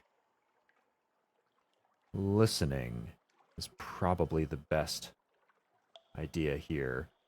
The Hall of the Ear is a once-per-captain event. The side of the face, the Geometer, and the wounded god you can do again. Ah, okay. We'll have to carefully choose what to do in here. Well, let's wait and listen, I think. Things to learn, perhaps to your advantage. I think that is probably the best idea so far. Not much for blackmail. You move stealthily through the dark, hearing one nod of conversation, and then another. Secrets exchanged do not offer much leverage. You can't see the owners of the secrets. Here and there, you might catch the smallest fragment of something that might serve you on a future occasion. The memory of a voyage east, a half-rumor about the Carnelian coast, a muttering about the Admiralty. Just some fragments, but that's actually not too bad. And, what should we do at the ritual's end? The hour of confidence is drawing to its end. If there's anything else you need to do, now is the time. Well, we've got a flare. We probably should leave. I think we set off a flare, allowing you to see everyone. You will see everything. And, determine a few secrets, shall we? Let's do it. Ouch. The light is so searing, so sudden. that someone screams. All around you are all sorts of things. Some are human, but you see other faces, rubbery, clay, some unrecognizably altered. The chief geometer, with his mask off, doesn't seem to be bothering to wear a face at all. Many faces are wet with tears, no one welcomes the blaze of light. Someone throws a cloak over the flare, a mistake, because of course it only begins to burn. But after that, someone manages to douse both flare and cloak. Who in this crowd was carrying a bucket of water? But it is put out, and someone's hands are clamped firm around your wrist. That is the last you see of Visage. You are taken blind back to the docks, your face covered in a black cloth that is no mask at all. We are now a violator. We have a searing enigma, though. We've lost a flare, and we've gained a secret. I actually have no idea what the other options are. That is the only option I have ever taken. I assume that you continue to go on if you just proceed without doing anything. And you shine it just at the bat. No clue what happens there. Maybe you learn something of a secret about Wolfstack Docks. Not quite sure. But a searing enigma is a pretty decent reward. Have you not gone all the way through without the flare? I have not. I've only ever done this twice. So that is definitely a few paths that I have not taken. Maybe someday. Some other captain. Probably not on stream. I think if we successfully end this captain, I'll call that good. I mean, searing enigma and a secret is fine. Yeah, that is a pretty decent reward. But we are done with Visage. We've been returned to our ship. And hopefully Pigmote Isle won't get destroyed by these guys. You should definitely check out going through the ritual normally. Oh, interesting. Okay. Perhaps I will. Yeah. Maybe next time. But we are all done in Visage for this visit. And probably for a while. I never actually returned there afterwards, but let's go make our way slowly up to Nook, see if we can find anything on the way.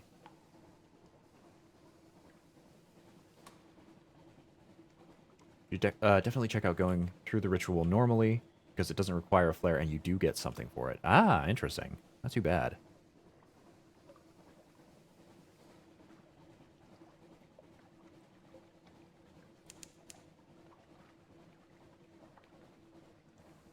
Ooh. And it seems like we found the principles here. At least as good as an enigma. Oh, okay. Very interesting then. Regal Complexus. Interesting. These are not the formations I'm familiar with for the principles of coral. The aphotic quills.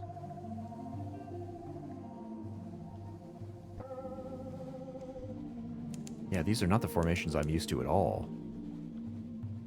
So where is Port Cecil then? Ah, here it is.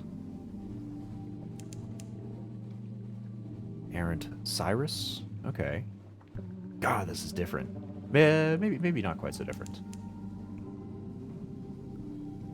No, actually, I think it's quite a bit different. Wow, this is weird. This is not the formation that was there at all. We found an eel, or rather, it has found us. It's always the same? No. The formation here, the island is definitely a different shape than it was previously. We had a very narrow channel going east from Port Cecil, and it is now much, much wider. Port Cecil, a sourceless silver glow, a haven for players of games. Rumpled convolutions of coral fill the water, glimmering with silvery light. The harder you look, the more you see shapes amid the chaos, almost as if they were sculpted. This one could be a crenellated castle, that one a horse's head. A neat little port huddles into the side of a coral island, prosaic imperial docks and houses tucked away in a baroque organic chaos. And in that curious silvery light, among the frozen chaos of coral, the scene has an unreal air of a pencil sketch, crumpled and discarded. So, what shall we do here? Let's, of course, gather some intelligence. What happens here? Chess, dreams, silver light. The older inhabitants of Port Cecil carry coral incrustations like a disease. Splotched with silvery light, they like to go up into the limestone heights behind the harbor, to lay their heads against the pillars and towers, stare at the roof of the Neath, dream open-eyed. Sometimes they speak of things far away, the Khanate's work, the smuggler wars, the Fathom King's secrets. Perhaps it's not all invented. Oops. And, yeah, we will go play chess. We have a 100% chance of victory here, so... Chess is popular in the principles. The port is full of exiles, drunks, and washed-up Z-traders. They all play, often obsessively. Be careful. The chess pieces are carved from Centillic. Here are the principles that can be very dangerous. A disciplined success. Odd thoughts bubble up each time you touch a chess piece. This one longs for home. That one has a secret desire for revenge against the slayer of its rank mate. This will be a queen one day. Those would do better as metal. You taste the metal. You ignore your thoughts and move methodically to a victory over your opponent. He blinks. Checkmate, he asks helplessly. Not too bad. Centillic. What?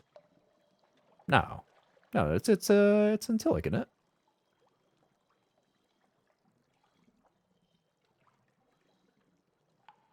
Gained a bit of pages for that, which is pretty nice. 50 fragments. Cinti Centillic.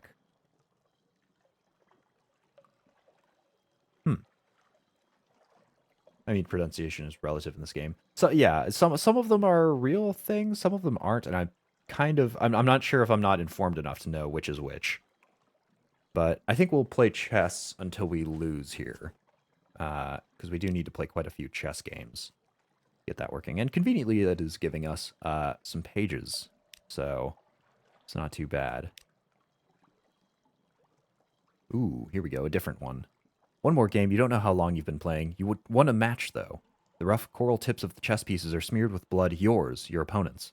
But you have begun to realize that your moves recapitulate the movements of the powers of the Neath.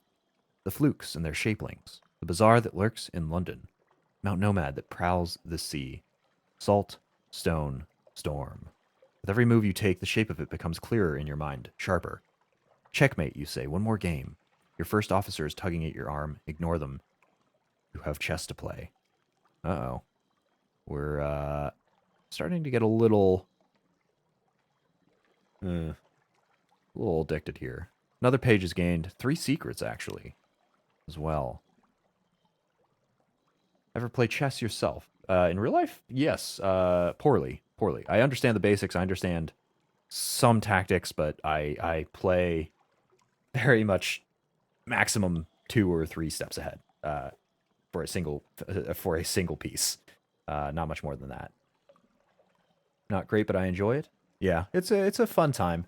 I do wish I was better. I do wish that I had the brain power to make it run a little bit more interestingly, but still it's fun.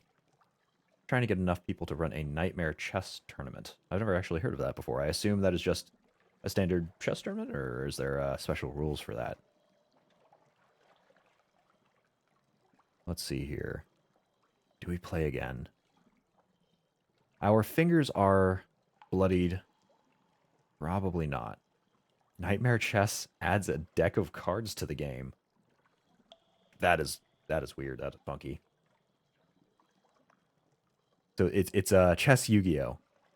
I'm pretty sure there was a Yu-Gi-Oh episode like that, honestly. But let's stop playing chess so we don't bloody our fingers anymore. Let's explore the coral knoll, I think, around Port Cecil. Sea laps dark around silvery coral. Humps and columns rise from the coral, a bewildering maze. Go carefully. Sure, let's do that. Cards can do crazy things like move your king out of check or checkmate. But secrets. It's privateers. So. Attacking is a matter of luck, so that's obviously just a 50-50 chance. Creeping close and eavesdropping is a much better option here. A privateer encampment. Now, this was an empty cliff top above the bleak waves. Now it blazes with color. Striped tents, colored flames, the music of pianola and kettle drum. Mustachioed women and languorous men play chess, carve bones, eat cats, and polish their terrifying brass weapons. These are Iron Republic privateers. Pirates, whose practices contravene the very laws of nature. Let's see what they have to say then, shall we? Creep close and eavesdrop. The Republic is privy to the gossip of hell. Creep close and you may learn impossible secrets. Ah, damn, a failure. One of our first, actually. The hive of murderous bees. The Republicans conspire gleefully in a tangled and multifarious pigeon. French, English, polythremic, and the languages of hell. You can make out words here and there, liver, thunder, expunge, consume, but it's hard to resolve them into sense. The longer you listen, the less sense it makes, until you begin to fear what the effect their infernal whispering is having. When your bosun turns to whisper to you, and you hear only the bleating of a goat, you realize it's time to retreat. We went a little bit mad by listening to the sound of hell. Secrets. One of the cards actually rotates the board a full 90 degrees. That must make that as a starting card be awful for pawns. I can only think if they're still lined up. But unfortunately here, we failed the challenge, so we gained a little bit of terror and nothing else. And do we play some more? We took a little bit of a break. Our mind is insane. Our terror is actually very high. Once more. Success, more secrets.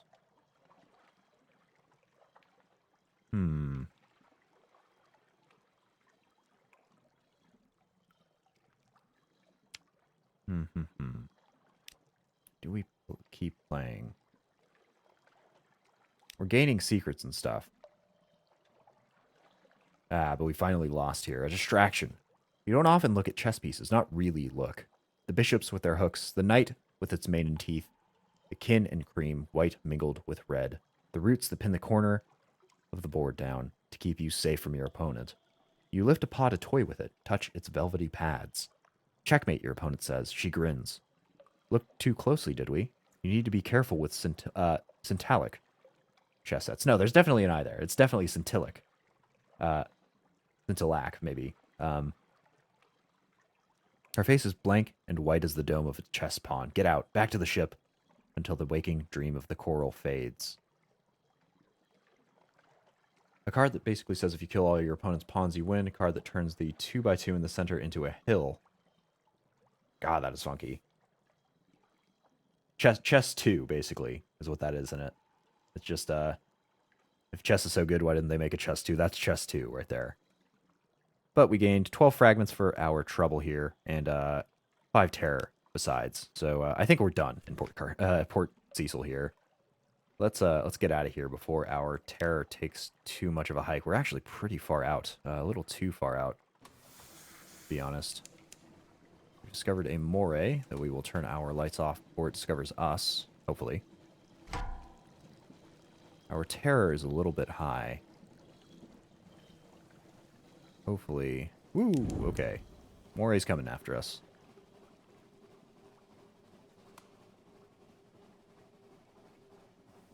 And we found the Sea of Lilies, it seems.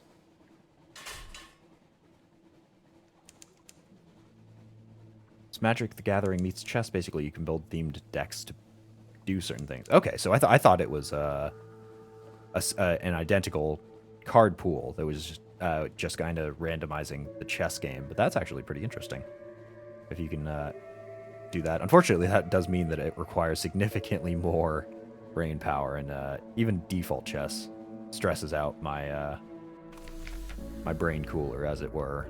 But we have found wisdom here. The prison walls are mercilessly steep. Nupmid built this prison as a built this place as a prison, rather, for the Khanate. Now it answers only to its governor, and its governor answers to no one. Well, we have the prisoner. We have the prison, rather. We have no prisoners. So let's go and compile a poor report. Watch the comings and goings. Not so many goings. Ships from the Chelenite are most common, but you see Chelenite vessels, polythreme triremes with chained and sulky unfinished men, corsairs disposing of their miscreants, and even one furtive Iremi skiff. The wardens pay them well for their prisoners. Not too bad. I should get you on Sovereign Chest if you think regular chess is brain melting. God, no.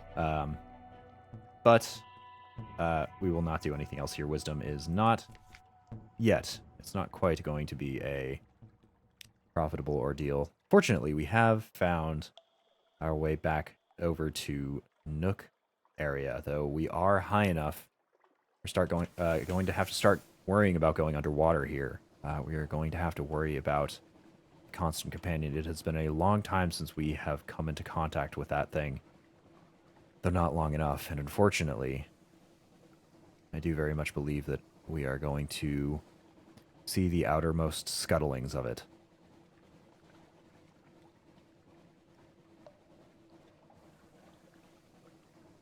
Pooh boy. I'm not looking forward to that. I really do not like that thing.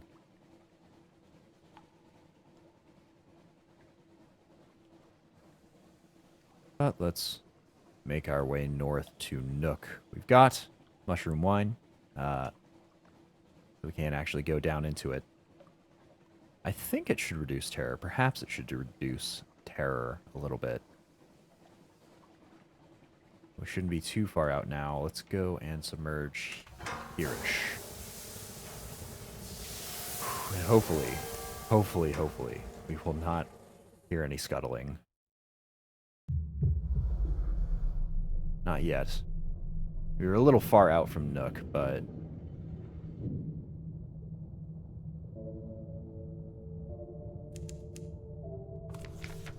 Okay, we made it to Nook. The edge of Nook, a gap in this colossal Z monster's throat has been forced open with thick heart metal beams. Strain under the pressure, but hold as you pass through. Your submarine lights pass over a message carved in a floating piece of some unfortunate's hull. Beyond is Nook, beyond is freedom, beyond is question mark. The rest is scratched out. Right, we've already read that. We've already been here before. Let's return to Nook, shall we? And we know that the casks of mushroom wine are required for tolerance to Nook water. Let's go strip off and dive in, shall we? We'll go grab a port here. Since everybody is quite forthcoming. Our tastes of freedom are pretty high. Let's go upwards, shall we? Up to the Great Maw.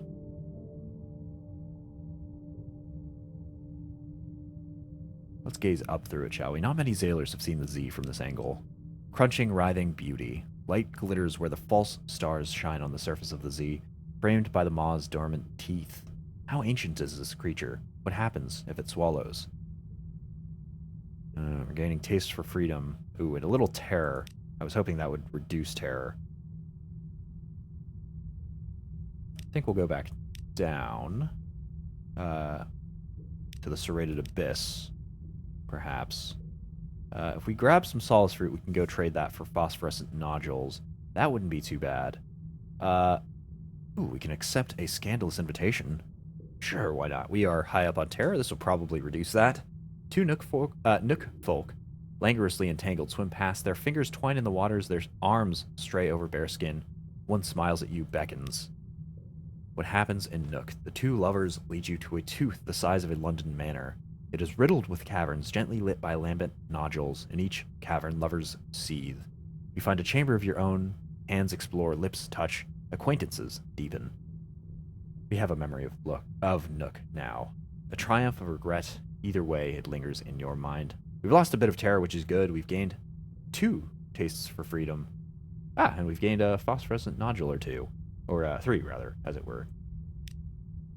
Not too bad. And apparently that ends the visit for us, which is probably good. Don't want to gain too much attachment to Nook. That could result in poor things. But that'll kick us out. We can buy fuel here at a nice cheap price.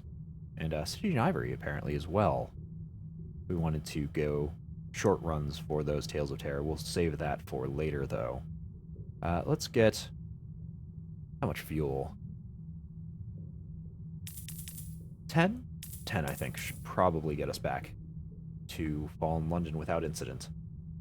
And supplies are doing pretty well. Selling at exactly the same price as Fallen London. Let's actually get a few of these. Let's get quite a few of these. We can spend them in rack if we need. 10 should probably do the same. Well, it's more than we need, significantly more, but we can buy things in rack for them. And speaking of rack, let's head over there, shall we? We are unfortunately still over 50, which means that the constant companion with its scuttling, terrifying claws can still grab us, but hopefully our trip to rack will be short and uneventful. And hopefully we get out before that thing shows up.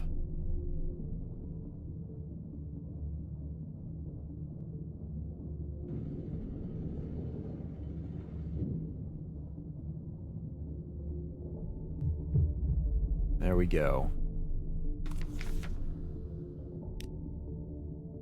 Rack is still doing rack things. We still need Scintillic, actually, to bring to rack to go and talk to the Fair King. We probably should have gotten that in Port Cecil. I had not realized that we needed Scintillic to go to talk to him. Until we do that, we won't be able, unfortunately, to get...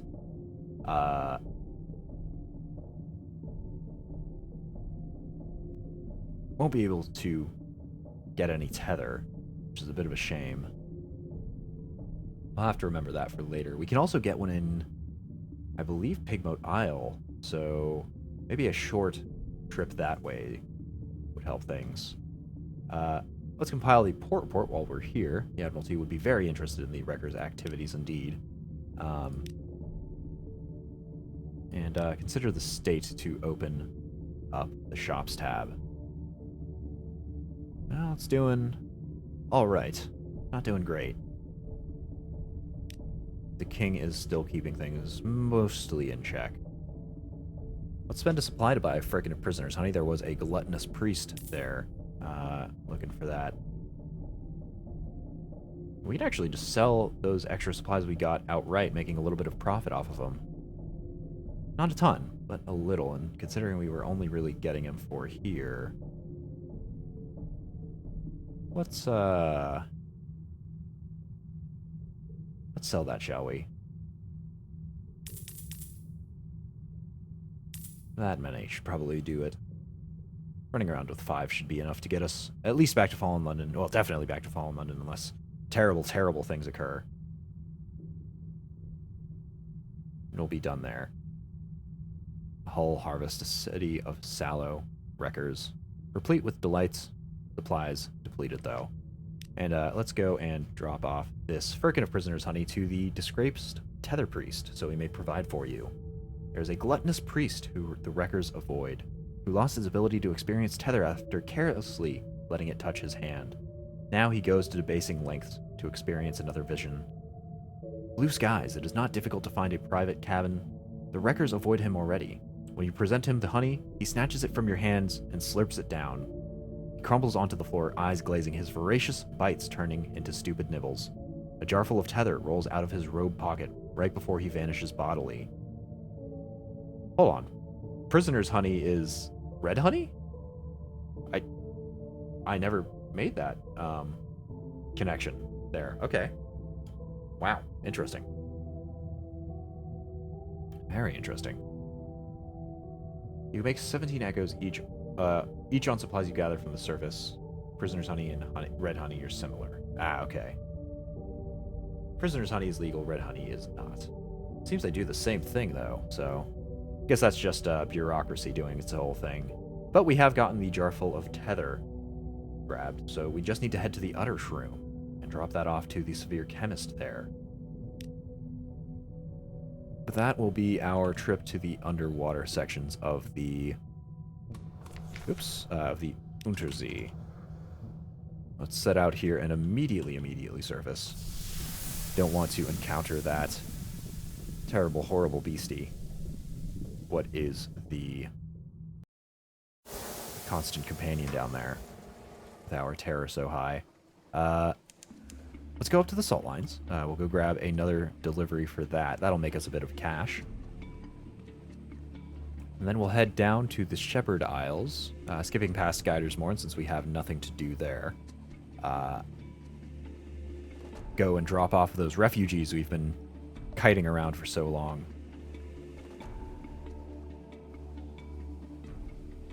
And then we'll return to Fallen London.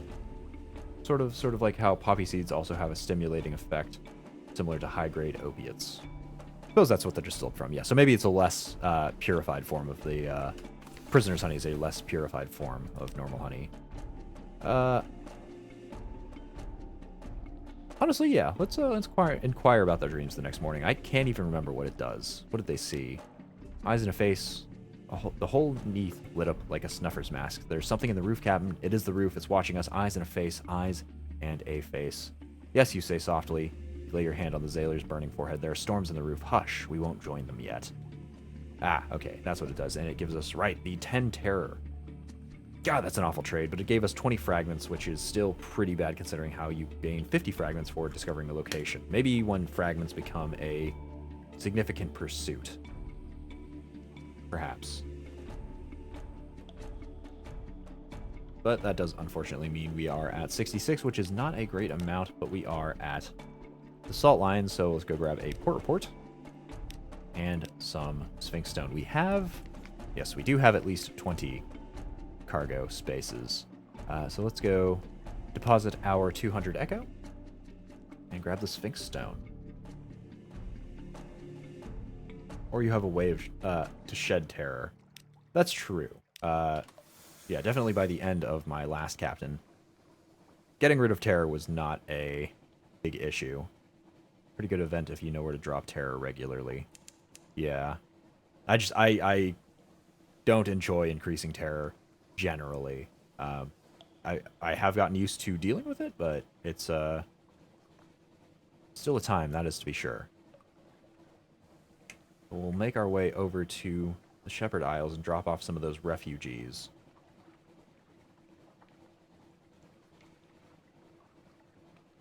Which should be out this way, right? And we'll clear through some of the blackened edges of the map here.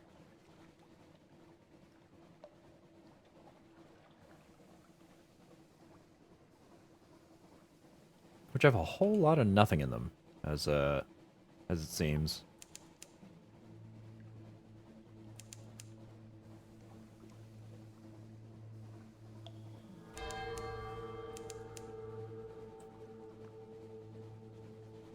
Alrighty, but we will make it back to Shepherd's Wash. Whole lot of interesting stories and a whole lot of not much else.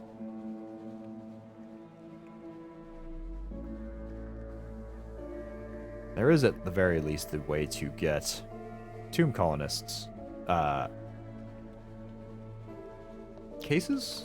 Coffins? Whatever they are.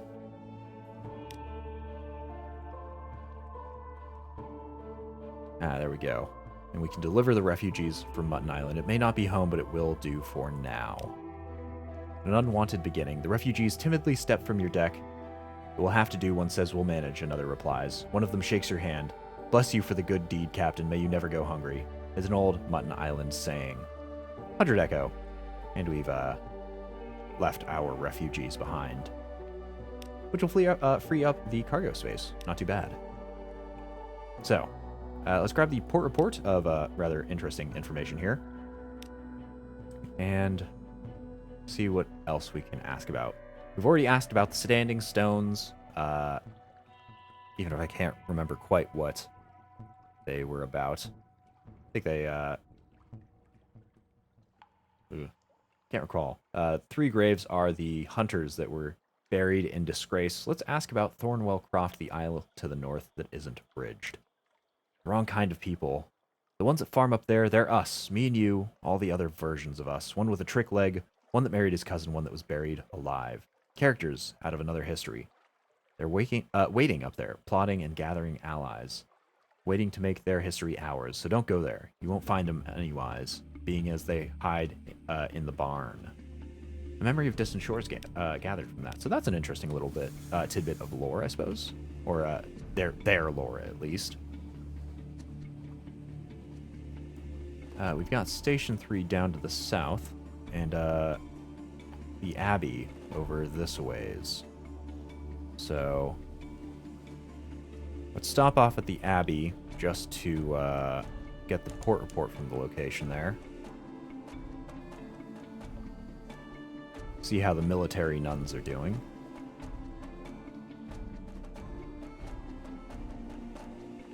we go. Grab the port report. No recent news, unfortunately, so we can't use that. I do want to hold on to our hunting trophy. That is our only one. And that will mean that that is all we'll do here.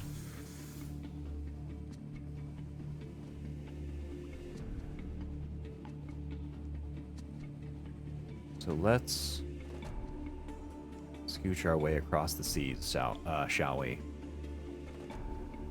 And there's the ship we dropped those blankets off at the first time, and now that's the reason that the Mushroom Captain is our unofficial name at all of the light ships, so we can no longer gain fuel or any terror reductions from any of these.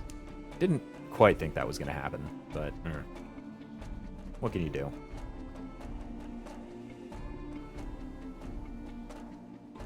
But we will make it back to Fallen London with just a smidge of fuel left. And just a little bit of supply as well.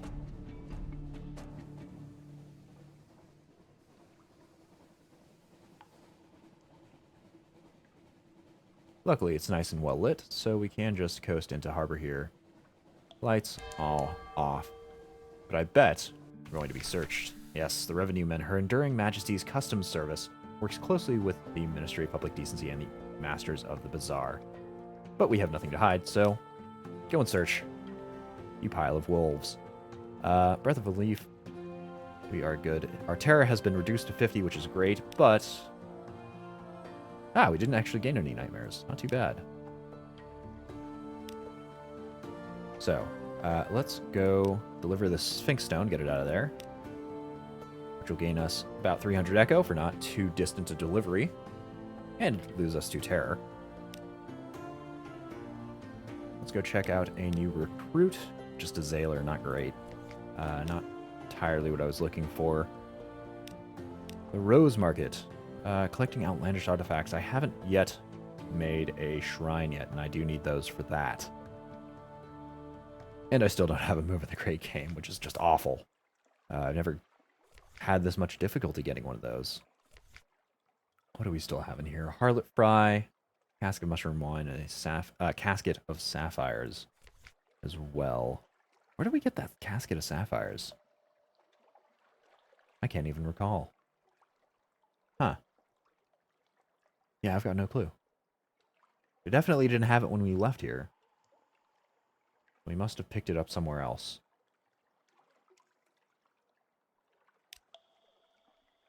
Well, we have possible deliveries here. We'll probably keep that Rage-Wrenched Cinder. We will have to go up to Venderbite here. We've got an intriguing snippet, but we'll hold on to that. Let's go deliver our port reports instead, shall we? Port Cecil, the Principles of Coral. I have no idea why anyone thought that settlement was a good idea. You and me both, man. Shepherd Isles, which we will not be submitting as fact. We do hear some unlikely tales of that place. 10 Echo, and a bit of fuel. Abbey Rock, which we've already submitted. The Humane Canal. Pigmota Isle. The Utter Shroom. We'll see how the Iron Republic goes. It's blank, so we'll lose the terror, and we won't catch fire. The Isle of Cats, and what does the so-called Pirate King have to say for himself these days? Yes, well, we did rather know about his rose gardens. Not good news that they're prospering, though. Really should have nipped it in the, if you'll allow me, bud. And trading with the Khanate, with the Iron Republic, bother. I may have to have a meeting about this. Okay. Bit of Admiralty's favor, 30 Echo, and some fuel there. And a Visage. The island that looks up. I don't suppose you found out what it's staring at. No clue. But we did light a flare off inside it, so, you know, mad things. 40 Echoes, Admiralty's favor, and a bit of that. Or Carnelian. The Grand Geode. Khan's Shadow. Oh, these are always fun. Come on, let's hear it. Other officials gather round to hear your tales of bloodshed and debauchery. And the jokes about the Khan that the Shadow produces so efficiently and so entertainingly. The one about the Khan and the donkey produces a roar of patriotic laughter and encourages the deputy recorder to unlock the departmental drinks cabinet. 30 Echo for our trouble, along with fuel and a reduction of 5 terror and a Admiralty's favor to boot. Wisdom, burr. Do the oracles look hungry? Not sure what the oracles is referring to here, actually. 30 echo and a bit of fuel in Admiralty's favor there. Salt lines. Salt lines. They just exist. And Quaker's Haven. We are well informed of the situation, painfully well informed. Thank you, though. I'm kind of doubting this. Visit to Quaker's Haven has been confirmed by the Admiralty Records Office. Nook, so you've been to the Great Maw. Yep. Rack is, rack, alright. And that is all of that turned in. We actually came out with a profit, amazingly, from that trip, even though we spent quite so much. But let's go get some more recent news and reduce our terror in the meantime.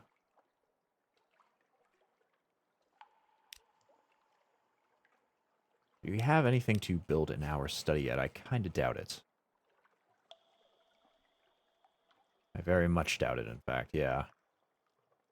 No strange catches, not enough outlandish artifacts, no live specimens, not enough lamentable relics, and no captivating treasures to speak of. But we still should reduce our terror, so let's rest in our lovely, lovely townhouse, shall we? Sleep early, rise late, take the air in the Tyrant's Gardens, take coffee at Caligula's Coffee House, take advantage of the Z Captain's reputation. You could get used to this. 15 terror reduced, and 2 restful nights gained. So, what to next? What to do? Ship's hull is still, it's functioning. It's in functional condition here. Don't really need more crew. We don't have anything to sell to the Rose Market. Don't need to carouse, actually, because we already have a Scion, do we not?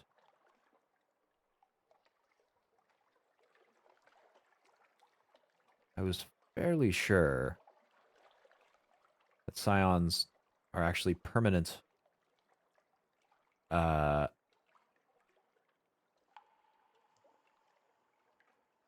permanent gains now. I think that said somewhere that it would be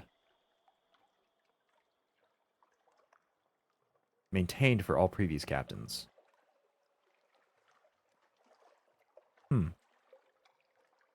Perhaps not. Perhaps we do need to get that again. I thought it was rather odd that Scions were something that you had permanently, but it makes much more sense that you'd have to sire a new one every time. Oh no. No, we do have a Scion. Okay. I guess we don't need to sire a new one. So we'll go and leave, basically. So we double check how much fuel we've gained. We are now at 19 fuel, not too bad. We do need to fill up our stores of supplies here. So we'll get... How many? How many shall we get? Say... 10? Up to 10 here.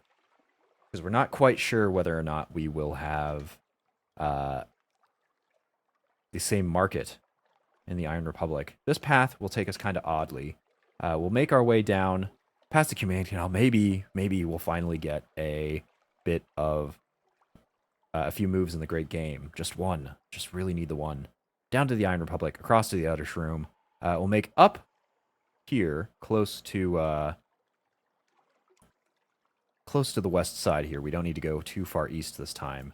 Actually, scratch that. We will probably cross over to Pigmote Isle, and then up to the Shepherd Isles, then to the Salt Lines, and Venderbite, to drop off our color, and down, maybe stopping off at Hunter's Keep, back to Fallen London. So that will mean we can pick up refugees in Mutton Island and eventually drop them off at the Shepherd's Isle. Stop off at the Humane Canal to maybe get that stupid move in the Great Game already.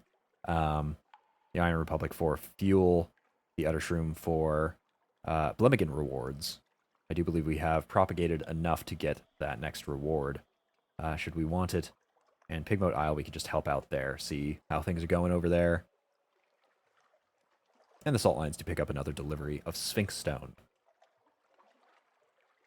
And you know what? We should, at Pigmoat Isle, we should actually pick up some Scintillix so we can actually advance our rack investment there. That would be pretty good.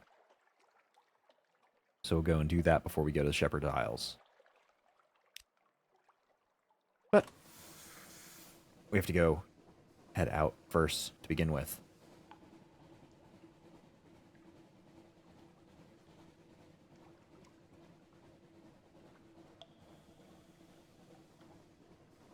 Let's go set off and do that. Lights off to save fuel, though that was a little late. We could have saved fuel straight from dock.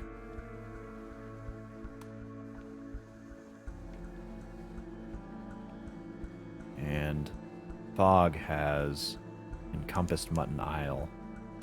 Or Mutton Island, rather. Which means we will travel in the dark since our lamp no longer holds any benefit to us.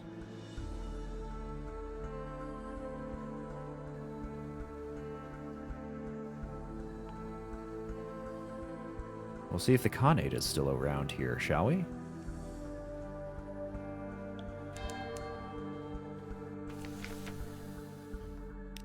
Let's go try to gather another port report. Another success. And rescue some more refugees here. Apparently we are getting them out. Only so many, though, to be done before we can get more. Or before we can get no more, rather. Yeah, the next one will be our last, I think. But from here, we'll head down south, hopefully out of this fog.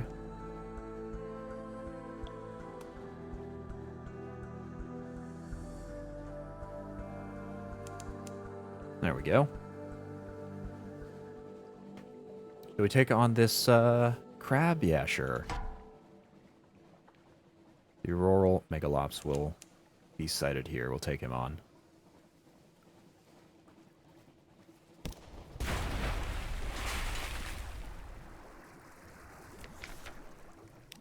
We'll take it for supplies. Before we enter the Cumane Canal, please, for the love of God, give me a move in the Great Game already. I need no more visions of the surface. I am sick and tired of getting those. Not at all useful to me.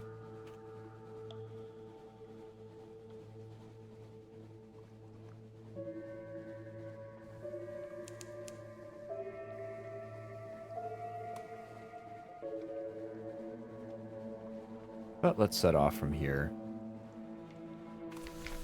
Hopefully with a move in the Great Game. I suppose we can grab the port report. There we go, finally. A move in the Great Game. A sorry end.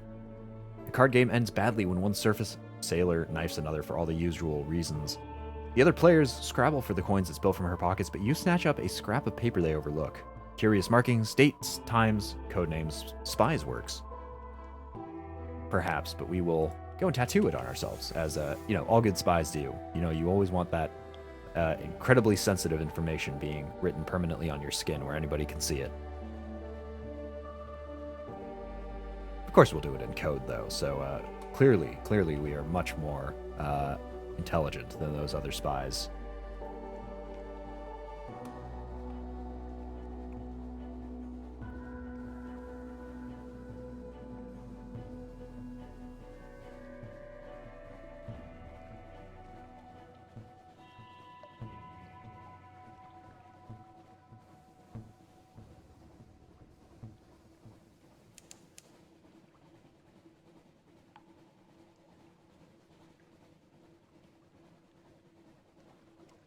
But let's make our way down to the Iron Republic, shall we?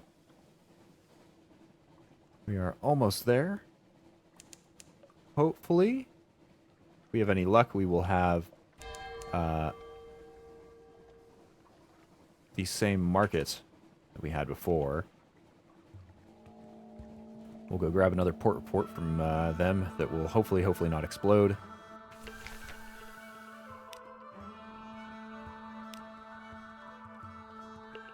Ah, we gained some hearts for it as well. Not too bad.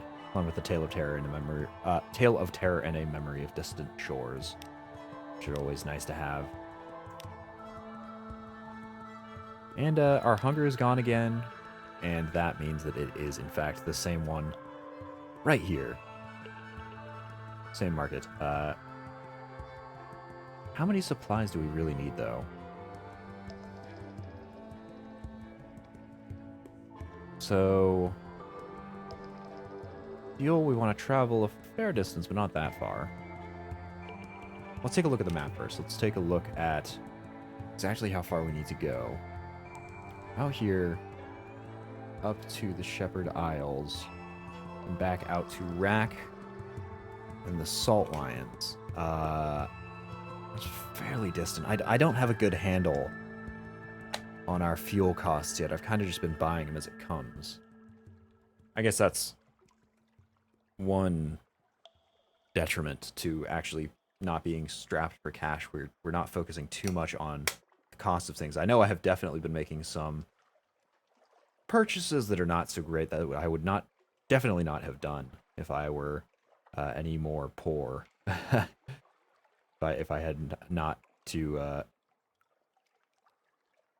if I did not have to not worry about costs.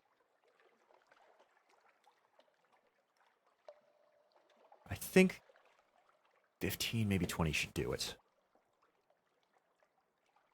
And I think 10 food should do it. So we'll do it that way. We'll go try to get supplies here at 10 and 20 fuel. And I think we should be good there for the rest of the trip. Let's make our way over to the Utter Shroom to get our reward.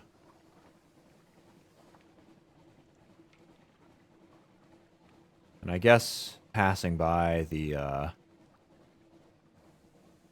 big spooky eye at the bottom of the seafloor, which I still do not understand. We'll see if it's still there, if it has moved.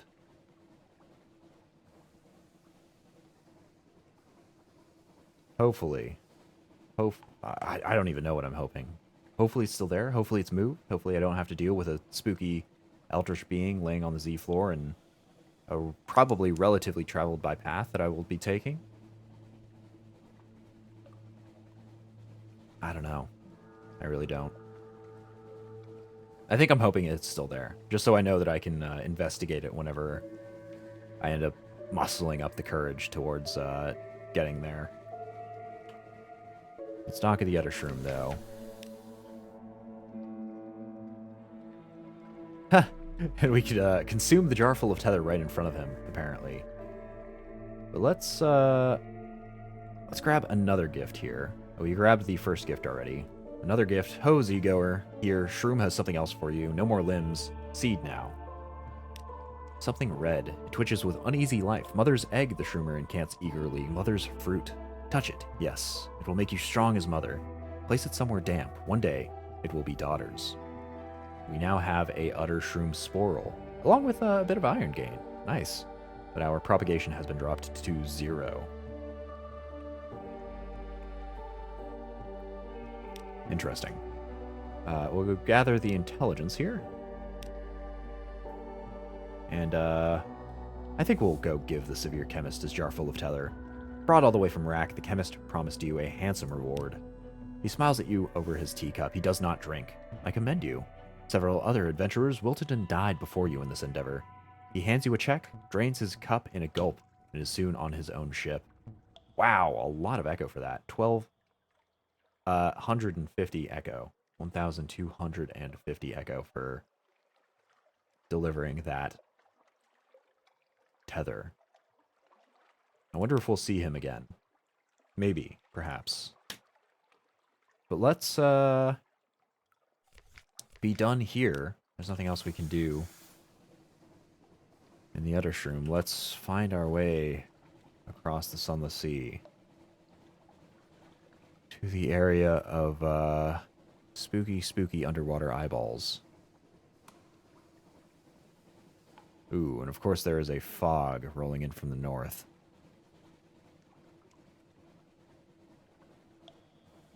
Will that obscure my vision of this? I don't know. How far out from the Utter Shroom was it? I think it was about halfway.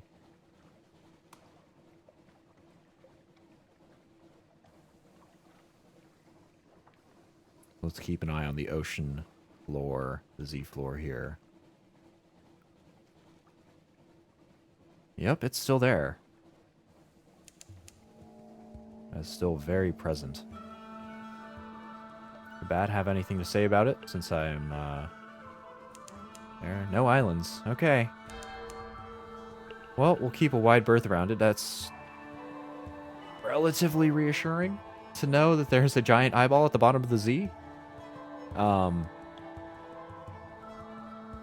I do not know what that thing is. I do not know if that thing will eat us alive or if it'll give us eldritch knowledge that we don't have quite yet.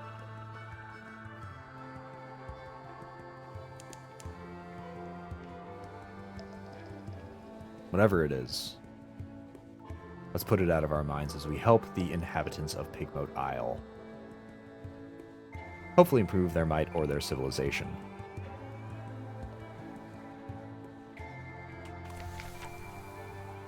Here they are. Go grab a poor report. Might as well. Grab some scintillic. Probably after the dilemma here. What is their dilemma now? Rats and cavies lie quivering on canvas sheets in this part of town. We think it started from something in the water, whispers the aide. We thought we'd contained it, but it's spreading.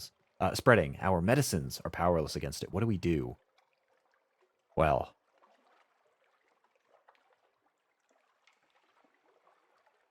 I think we need to increase might some more.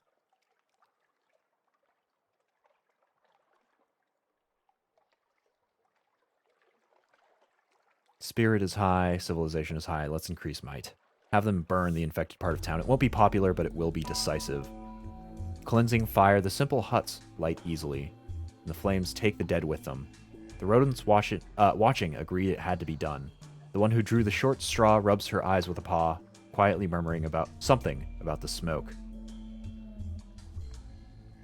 Gained a little bit of might. Lost a bit of spirit, unfortunately, but that's all for now. Gained 50 fragment. Whoa. Oh, no. This early? Oh, man. Okay. The crossroads of Pigmote Isle. 2 vessels are docked at Saint's Haven. From the island of Visage comes a commandeered pirate ship. Its figurehead is a dying bull transfixed with a spear. Next to it floats a decaying wreck barely held together by barnacles. Tales of Pigmote Isle have spread, and the powers of the Z have taken notice. Between 2 empires, a rotting drownie and a woman in a crocodile mask stands on the docks. Both loom over rodents, deciding Cavia's response. Caught in the middle. Hairless advisor, your timing is impeccable. Please grant us your counsel one last time. They both demand our treasure in exchange for their protection. We cannot decide what would be best, what would be for the best. The rodents surround you, noses pressed to the docks in supplication. Guide us. No, I didn't want to have this happen yet. Spirit is 8. Civilization is at 8. Might is at 6. I think somebody said that 8 and 8 for might and civilization would have meant sure victory for Pigmote Isle, and that spirit is a random chance based on what it selects. So this is a gamble. That said, I think we've got a lot of each of these. Support the Fathom King's claim. The drowning bows. His complexities, blessings upon you. My lord will be pleased to help to see the glorious Thassaline has returned to the deeps. In gratitude, he will reach his soggy hand over Pigmote in justice and protection. He looks expectantly first at you, then at the rodents. Support the visage claim. The ambassador bows, the left eye of flourishing of years. Call to us from across the waves. It is ours by birthright and ours to claim. Yet let none say we are not generous. In exchange for its return, we offer both our friendship and our wisdom. Secrets, Captain, that can guarantee the prosperity of a nation. Ooh. They both want the lady's eye, or the, whatever the rat star is called. I can't actually remember. I would love for Pigmoat Isle to be independent. Unfortunately, I don't think we have enough for it to be a sure victory. We've got a lot of spirit, so that could be a random chance that could help them all out. Civilization is at 8, which is pretty good, but might is at 6, which is not great. You were good? I'm good? Okay. Yeah, hopefully this will work out. I really don't want Pigmoat Isle to end up poorly again. But I think you only need at least 5 of them. I think Spirit is a random selection. So it can be anywhere from 1 to our max amount of 8. And that's just a random roll. But I want them to keep the Rat Star. I don't want them to be reliant on a foreign nation, considering all the struggles they've had to build themselves up. To advocate for independence, as risky as I think it is. I think we're only 2 away. I think we have... Let's see, this adds up to 14. I think we need 15. As long as we don't roll a 1 or a 2 with whatever it decides for Spirit, I think we'll be okay. So that's 2 out of 8. 1/4 chances of this going wrong, but I think we're okay. Great reward. Let's advocate for independence. Great rewards demand great risks, but they are ready. The die is cast. The drowning returns to his vessel, his bloated feet squelching with each angry step. The visage ambassador is silent behind her mask. Neither of their masters will let this insult go unanswered. They fight for independence. United, at the very least. The struggle for Pigmoat Isle. The gates of the town are closed. 2 rodents stand guard. One of them, a rat, is trying to light a cigarette. The other, a guinea pig, holds the rat's whiskers back from the waxy match flame. Both yelp as they see you approach. 1,000 apologies, hairless advisor, but this is our fight. We must fight it alone. They exchange a nod and escort you, respectfully but firmly, away from the gate. Return to the ship. It is not safe to be here at the moment. The Z bubbles angrily around the hull. The air crackles with hate. Unfortunately, this does mean that we cannot get our Centillic, kind of selfishly, but quite a bit unfortunate. Squeals in the night. You've done all you can. It's up to the rodents now. God, I hope they managed it. Well, let's... This is a light ship down here, right? Yeah. Let's make our way to the Shepherd Isles, I guess. Go wander Khan's Heart. You can get Centillic from there. Or Port Cecil, I suppose, now that we know where it is. Might save that for a different time, though. I wanted to make this a rather short journey, and we do not have a ton... Or rather, we do have a fair bit of fuel, but I don't want to eat through all of it before we get back. I don't want to have to spend anything too expensively here. Right? Let's check our fuel and supplies and stuff. 16 fuel. 9 supplies. You only have to wait for something way too bent at Pigmoat to find out. I feel they've closed off the gates though. I would assume that it does not have that option now, since the gates are closed. We can no longer trade. Yeah, because you don't have the something awaits you now. Oh, okay, I see. I don't particularly feel like sitting in port for that long though, so I think I'll just head out here. We'll skip over that. We'll bring Centillic to Rack later. That means we will just skip Rack in our little transport journey here. We'll go to the Shepherd Isles, then to the Salt Lines, then to Venderbite, then back down to Fallen London. God, I hope these little guys are alright. Chosen to tell them to fight for their own freedom whilst not assisting in the slightest, which is really not great. That's not fantastic, but maybe they'll do it. Maybe I've set them up for success here. Oh, God. That is a big old crab.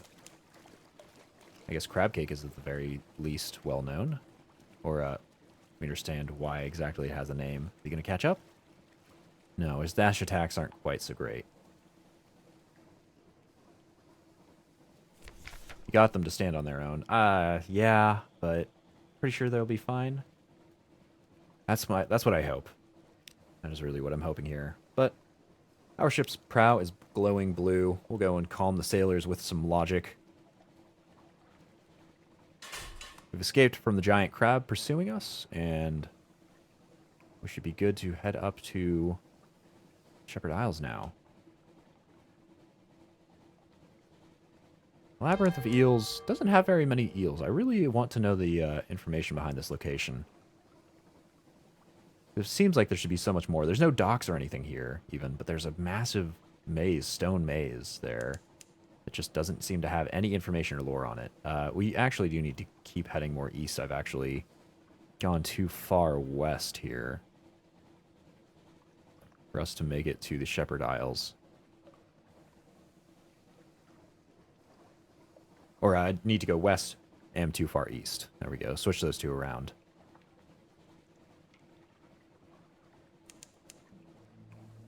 We'll slowly make our way over there.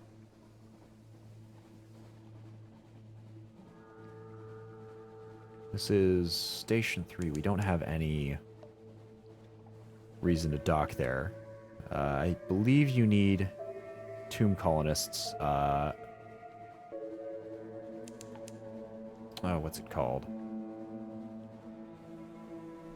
The tomb colonist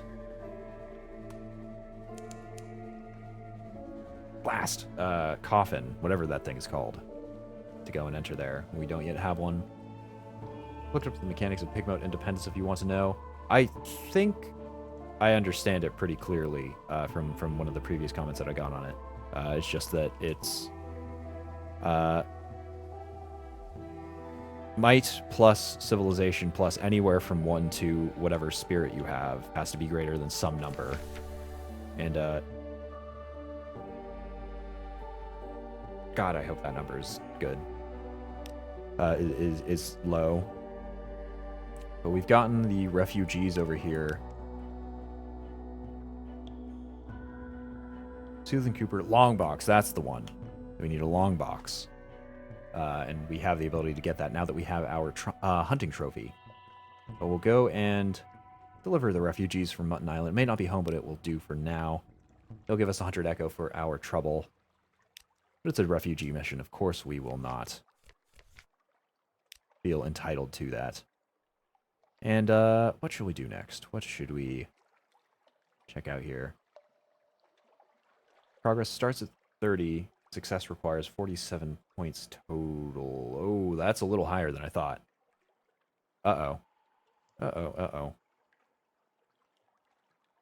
That means we actually have half a chance of having this succeed then. God, I hope Spirit rolls high.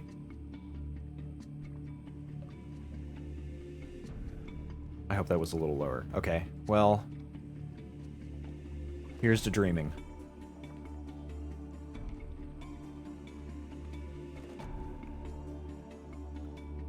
Let's hear the standing stones again. Okay, right. So the standing stones were all about the pillars being planted here. So progress starts at 30 before any of the normal stats count. Yeah. But even then, that effectively means 17 is the new chance amount, and we have 14 plus any number from 1 to 8. Which means only half of that actually succeeds. God, I hope they do well.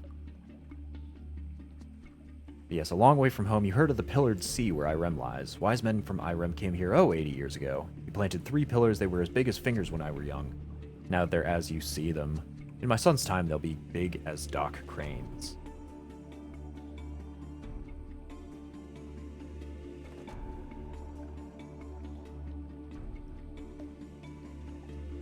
gain a memory of distant shores for it. That's all our business done in the Shepherd Isles. Time to make our way to the Salt Lions. Got 12 fuel, we should be doing pretty well.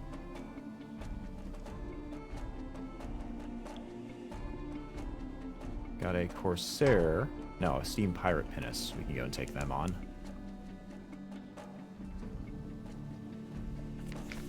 Oh. And of course, in the middle of the battle here, our crew has determined that these stars are changing. A darkness, oh dear. 3 of the false stars wink out altogether as sudden as closed eyes. The pattern that remains is hopeless and meaningless as cast die. Somewhere a zailor begins to sob. Gained a little bit of terror. Let's go lose that, please. And grab what we can off of here. Frigate of prisoners, honey. Okay. Not too terrible.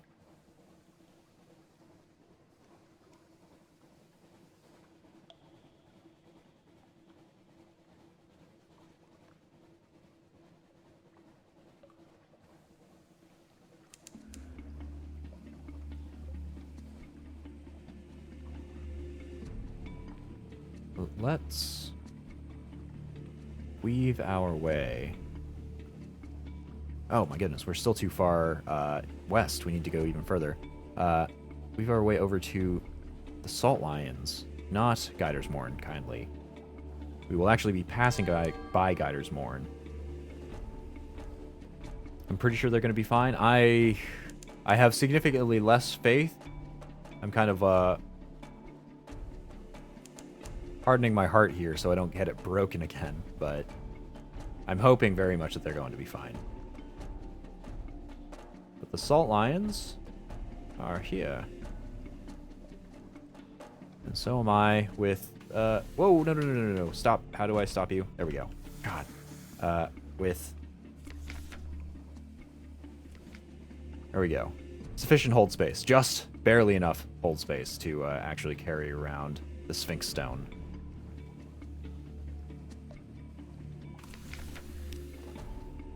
Port report gathered. Sphinx Stone acquired, and unmakers. Ah, reduce some terror, which is always nice. Fungal, tisane, and tea cakes. We get funding from the bazaar, it's true, but Station 4, I wouldn't call us Station 4. It's a little grandiose. The stones are stuffed with secrets, but most of them are used as garden statuary or occult ballast. Most of them. Some go down to the places under the bazaar. More tea cakes. There we go. That is their business done. Or rather, our business done with them. Let's go to Venderbite to deliver 1, possibly 2 colors. Uh-oh. Unless we get blown out of the water first. Who has spotted us? I am assuming it's the ship up there. Ah, it is. And that is a Corsair, so we probably don't want to take them on.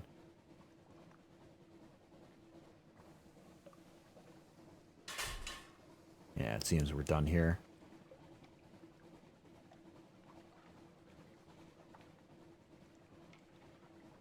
Well, let's stop off at Gidersmorn. We probably won't do too much here. We'll just try to grab a port report without losing any sailors.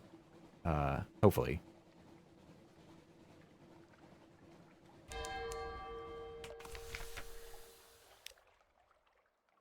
And maybe explore the Morn. Pretty drowning pearl for 2 solace fruits. That's actually not half bad. We'll go try to grab the intelligence first. Hey, success. Steaming bathhouse on the spur of rock. Water slops over the edge of tubs out over the edge to join the Z far below. Scarred captains boast drunkenly of the prizes they've taken and the victims they have marked out. You listen from the shadows and get a port report without taking any damages. I think we will actually ignore this trade for now. 2 solace fruits will just sit in our hold until we have use for them. Let's go and explore the Morn instead. A contretemps with Corsairs. Fights on the Morn have a staccato quality.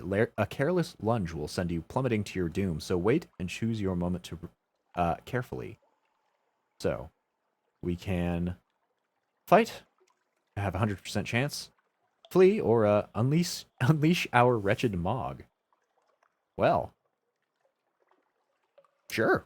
It hasn't done anything so far. Its fur is bristling, it's almost sparking. A sound like a dying storm rumbles in its throat. A secret weapon. Your Mog's fearless agility gives it a tremendous advantage. It leaps from pirate to pinnacle to pirate, leaving a trail of swiped eyes, bleeding scalps, and multilingual curses. In confusion and terror, the enemy flees. The Mog returns to your shoulder to lick your ear with a rasping tongue.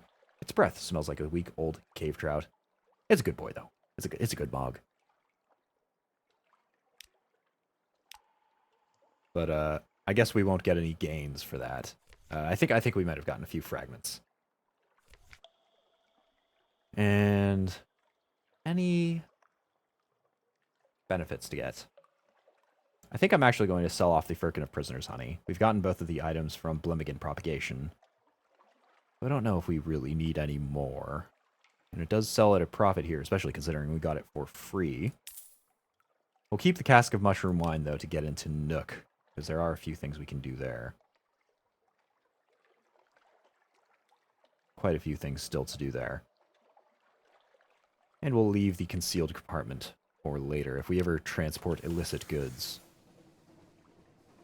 regularly. Maybe we'll pick it up. But even then, I find it has very little. I don't know how much it increases your ability to smuggle things past. Might be better just to invest in veils instead.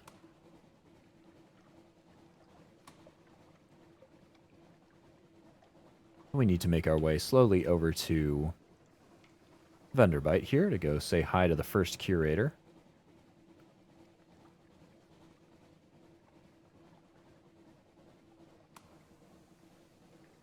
And that should be, yeah, just about even with us. There's Tanashuk.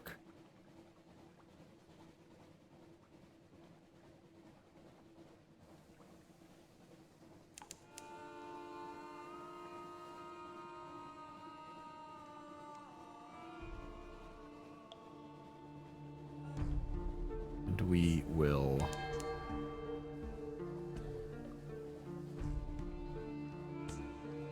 just in time reach Venderbite as our Something Awaits Us comes back.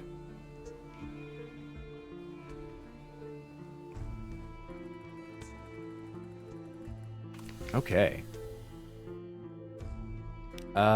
So first thing to do here, get the report, but of course, then to visit the first curator. Just one. Sadly, we aren't able to give the other thing for a color, but we can give it the ray-drenched cinder. I smell stars.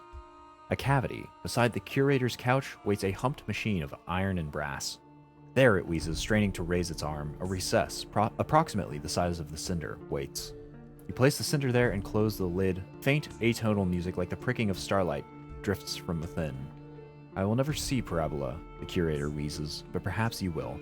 Take this mirror. It was born in a volcano.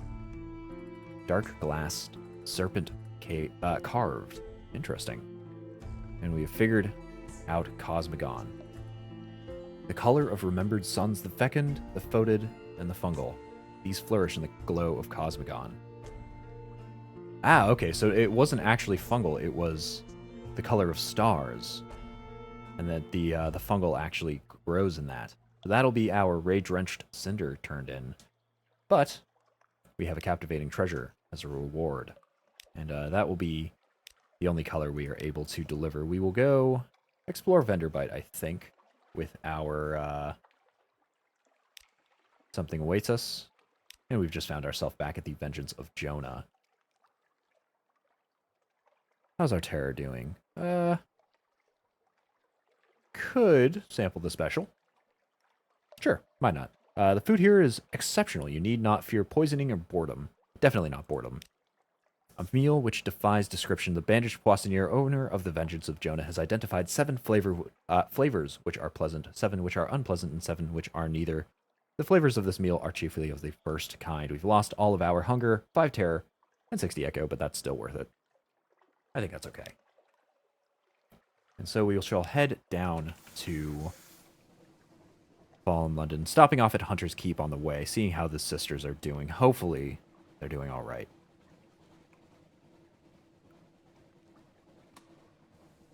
And we don't have too much fuel to get back. We should have enough.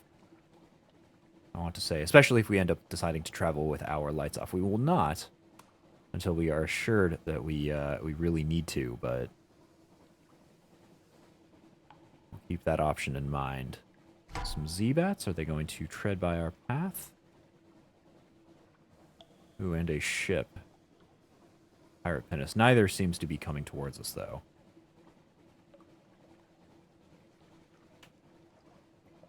We still have further to go to reach, there it is, Hunter's Keep.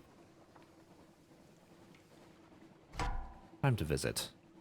As something tracks us. Ah, the bats. They turned around as soon as we left them alone. But we made it to Hunter's Keep. Let's go grab the port report. And shout that we have news. Let's eat with the sisters, shall we? Who shall we talk to? I think we've lost Storm's attention.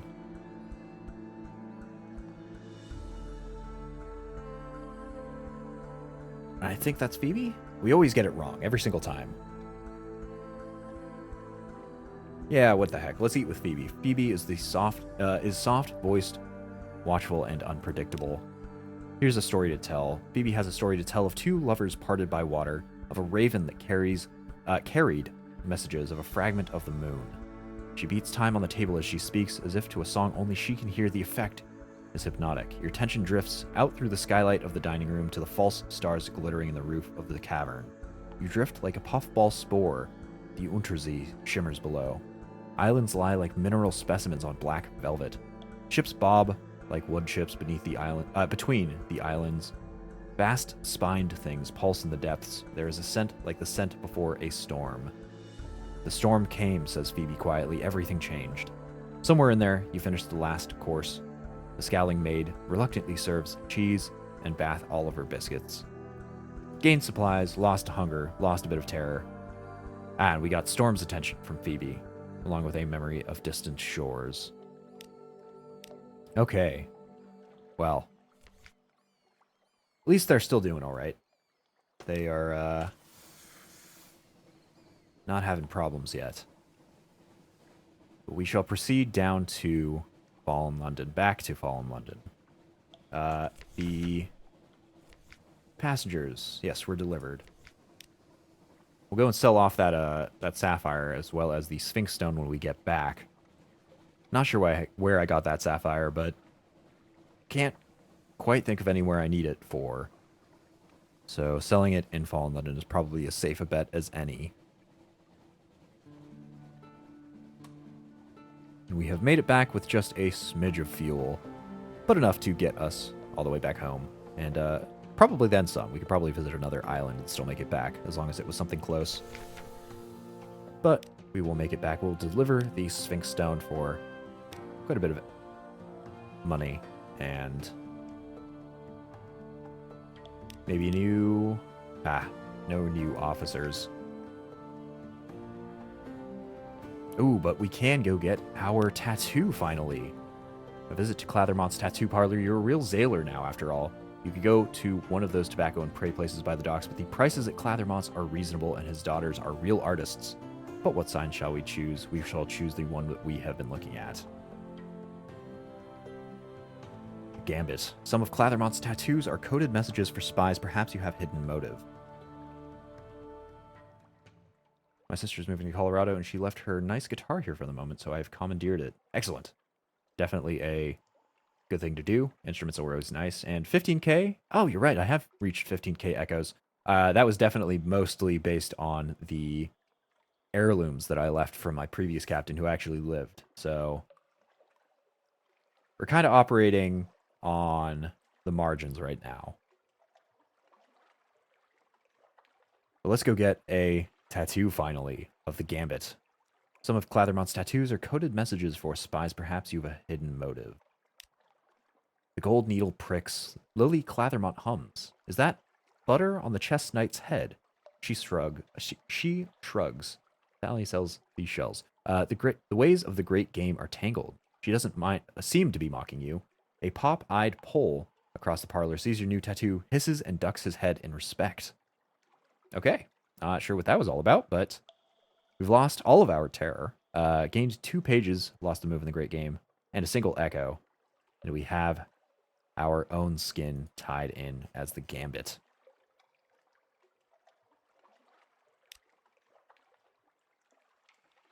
Let's go submit our port reports from our trip here. Nothing new. Let's see what the Iron Republic gives us. Blank, that's fine. Salt lines still exist. Quaker's Haven is doing Quaker's Haven things. And the Cumanian Canal is pretty perfunctory. We made that back. We can go sell that casket of sapphires for a nice, lovely price. Figure it out like that. Gotten a decent chunk done. I have indeed. I got up to crazy amounts. One of the best things about this game is everyone experiences it a little differently. So you think, I know about more about rack and tether than I do. Possibly. I'm not sure if I have a hold on tether specifically, but rack's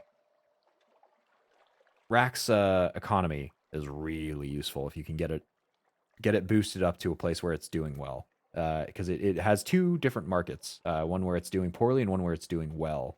And that is... The one where it's doing well is a fantastic option. It's not quite by Fallen London, but it might be even better considering it's kind of in the middle of the sea. I would love to get a good trade, a good base, I want to call them ingredients, base material, somewhere down in the south. We've got one kind of northeast in the central area. Here, somewhere up here. Down here is already taken care of from the Iron Republic and Port Carnelian, and honestly the Outer Shroom, depending on what we do there. And Mutton Island, so that place is all taken care of. Basically up here, and these 2 spaces are the ones I need something I can get fuel and supply for cheaply. But I think we're going to leave that for a different time. It is just about time for stream end here. We've adventured quite a bit. We've cast the die on Pigmote Isle. God, do I hope they survive this time. We've discovered Khan's Shadow, dropped off our Longshanks Gunner. I can actually cross that off. I totally forgot to. We helps her find her ending destination. Discovered the Isle of Cats. We're going to start on that. We went to Visage and broke the taboo to see what secrets we could have obtained. Apparently, there's interesting things you can get from there by going through normally. I'll have to go and find that out in a different playthrough. And discovered Port Cecil, where we played a bit of chess until our fingers bled. And we found something spooky. Something very, very spooky between the Utter Shroom and Pigmote Isle. We'll have to decide what to do there. Other than that, though, we delivered a bit of jarred tether to the Utter Shroom, which we got paid for quite nicely. And we still have yet to find a lot of the places which I assume are going to be somewhere further east in some of these locations. We'll see what has moved over there, since this was pretty far north and east previously, the whole con setup. Port Cecil was more central. Nook was here. Rack was much closer to London.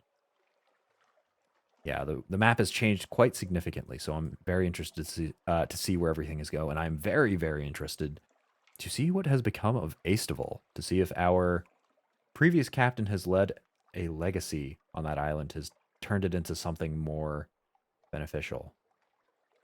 But that'll all be for next time. I will be returning to Sunless Sea next Friday, 3 PST. That is when we will come back to this captain. We will keep exploring further east. Hopefully find out some more of these pieces. Maybe discover what exactly that big, gigantic, scary sea beast off the Udder Shroom is.